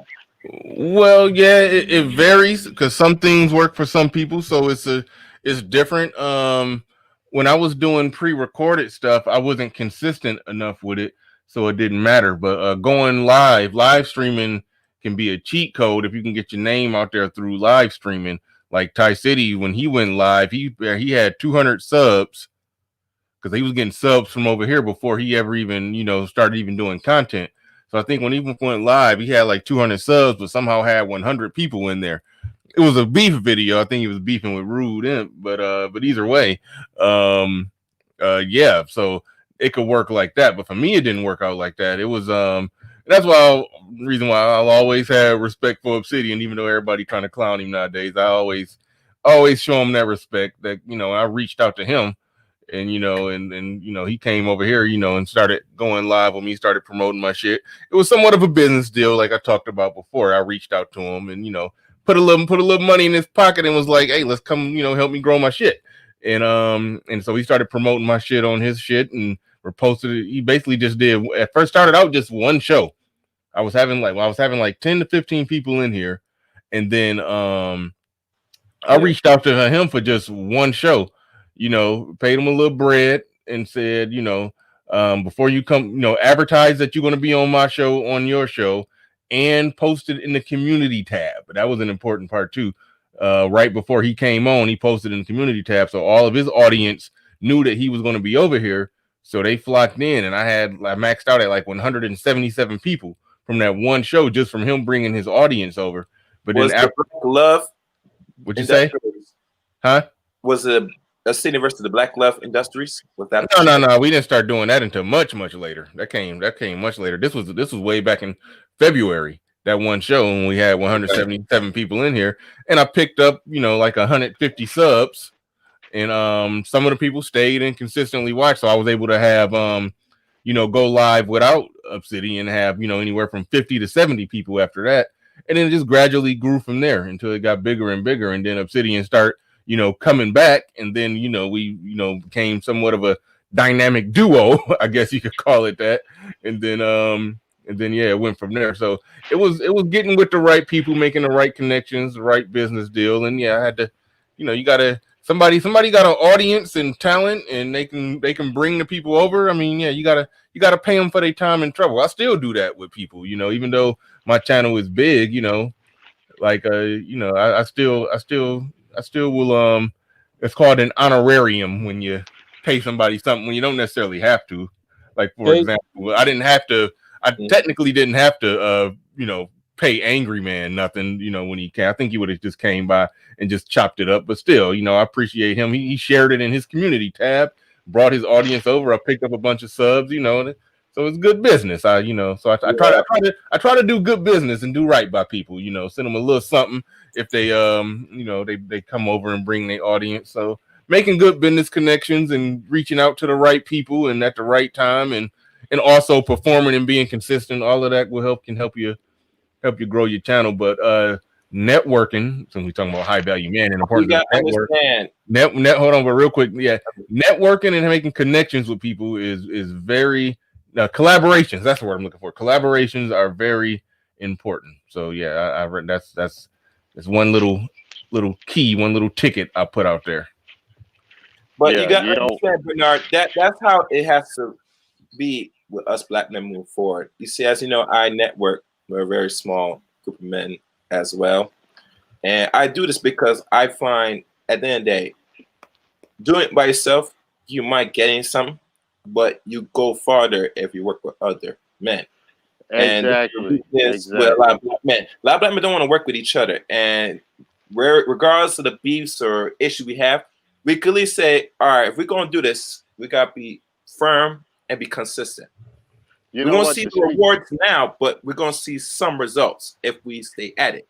And what you did for 2020 has worked in your favor, Bernard. So I give you more respect than that, because to me, I did the thing for a year alone, and it's fine. But because the direction of YouTube going now, I decided, let me see what I could help other brothers, which, I already know certain things. And it has worked for other brothers. As you know, me and Charles Faulkner does shows on his channel. And now he's at 1,000 subscribers now, And I had to really, negotiate and beg him to start doing the live streams, So I put my intake, help him out. And we're doing something real good right now on his side now. So like I said, the networking does work. But I tell people is who you network and who you feel you're going to put your time and energy will be the better effective. You can't network everybody, but you have to make some form of sacrifice. Say, fuck it, we're gonna do this, and see what the outcome is. You definitely. Go ahead, bro. Go ahead. Oh no. To speak to what Bernard and what Chaos was talking about, with the business relationships, with this business of YouTube, those networking and relationships are important. And what I see in Black YouTube that I don't see in the greater manosphere is that a lot of niggas have the Highlander mentality, like there can be only one, and to me that's crazy because you don't make money like that. Um, it all goes back to my criticism of these builder nation niggas. Like somehow they're gonna magically make the Wakandan force field around Atlanta and keep all that money and stuff to themselves and not have to work with the rest of the world. You have to build relationships outside of your comfort zone. You have to find people that you can work with. You have to have ethical business practices in order to be successful. And you can't you can't be one stuff instantaneously. Like I've been rocking with Angry Man since 2015, and even though me and that nigga fell out about some boxing shit, which cracks me up to this day, I've seen his channel grow, and I've seen I've been watching you, Bernard, since about February or March, and I've seen your channel grow, and I've seen you guys collaborate with other YouTubers and different stuff and be able to build certain relationships, and it does contribute to your success. And that's the thing, motherfuckers got to learn how to, excuse my language, but motherfuckers got to learn how to get along and how to work with each other. You don't have to take these motherfuckers home with you, but you gotta you gotta learn how to build relationships. And yeah, if you have to pay somebody to come onto your platform, make some kind of agreement to share super chats and stuff or different things like that, then that's what you got to do. If you want to be competitive and successful in this particular arena, and that really carries over into other businesses. It's what you guys are talking about. It's legit. It's legit business. It's good rap. That's how I see it. I got some collaborations that I'm supposed to be doing for my channel with some What's your YouTube channel issues. called? What's your channel called? It's called Royce J. I actually have two. I have Royce J and I have Royce J Politics. I'm not as active on the politics channel, but that's about to change. But I have Royce J, and I talk about some things on there. I've been experimenting with the live stream part, but I'm not consistent enough, which is another thing you guys brought up. Bernard, I appreciate your consistency, and that's something that the better YouTubers, they have consistency, and that's something I got to work on. But my work schedule is so crazy, it's hard No, for it me can be hard. It can be hard. I had a opening in my schedule where I had nothing going on in the morning, so I was like, I'm about to commit that to YouTube and see where it go. That's what I definitely did. I just subscribed to you. I heard you mention you had a channel before, but yeah, I'm just now subscribing. I don't know if you got a wrench, but because I can't even remember who got wrenches and who don't. But next time I see you post something in the chat, I'll give you a wrench. That way you can drop the link to your channel here and there. But I appreciate that. I appreciate that. Yeah, no doubt. My channel, but I'm on suspension, so I can't really do. Yeah. All right, we about to get up out of here. I saw you in the back chat, Jonathan Phillips. I didn't want to end the show with you back there, so you can go ahead. You can have the first and last words, man. You have your first and last words. We gonna get up out of here. Well, for one thing, salute to you, Bernard. Salute to you, Royce, and salute to the chat. I was about to say that what's opportunities that brothers can do for employment going on to 2021 to 2025, but I guess I can pretty much say, well, I don't know if Bernard, how much is the fee to be able to have a one-on-one? A one-on-one with me? Yeah. How much is the fee? I've never charged nobody a fee for a one-on-one. If you got an interesting topic, something I want to talk about, we can just talk about it. Email me. All right, for sure, big homie. But I just want to say salute to the chat, salute to Roy, to Royce and what he's doing, Bernard, and peace. Man, I appreciate absolutely, it, no brother. doubt. Yeah, my email is in my about section. So yeah, hit my email. If it's an interesting topic, something I want to talk about, we can probably more than likely do something. Yeah, I don't charge people to do one-on-ones. You know, I don't know. So yeah, if it's a good conversation, it's a good conversation. But we about to get up out of here. For sure. We about to get up out of here, and I'm looking at my Cash App. Somebody sent some Cash Apps at the buzzard. So let me see who was that. Black Wolf sent one. I think was that from yesterday. Well, I think that was from yesterday. So Maurice Novembre sent one. He said, "Ambassador of the Black Manosphere." I get out of here. No, I ain't. I don't know if you calling me ambassador. No, I'm not. No, I'm not. Cut it out. Cut it out. He says to Royce, "Do you see military men becoming MGTOW?" Man, answer that question in 10 seconds. That's from Ben. That's from Ben Israel. No, Benjamin English. Absolutely.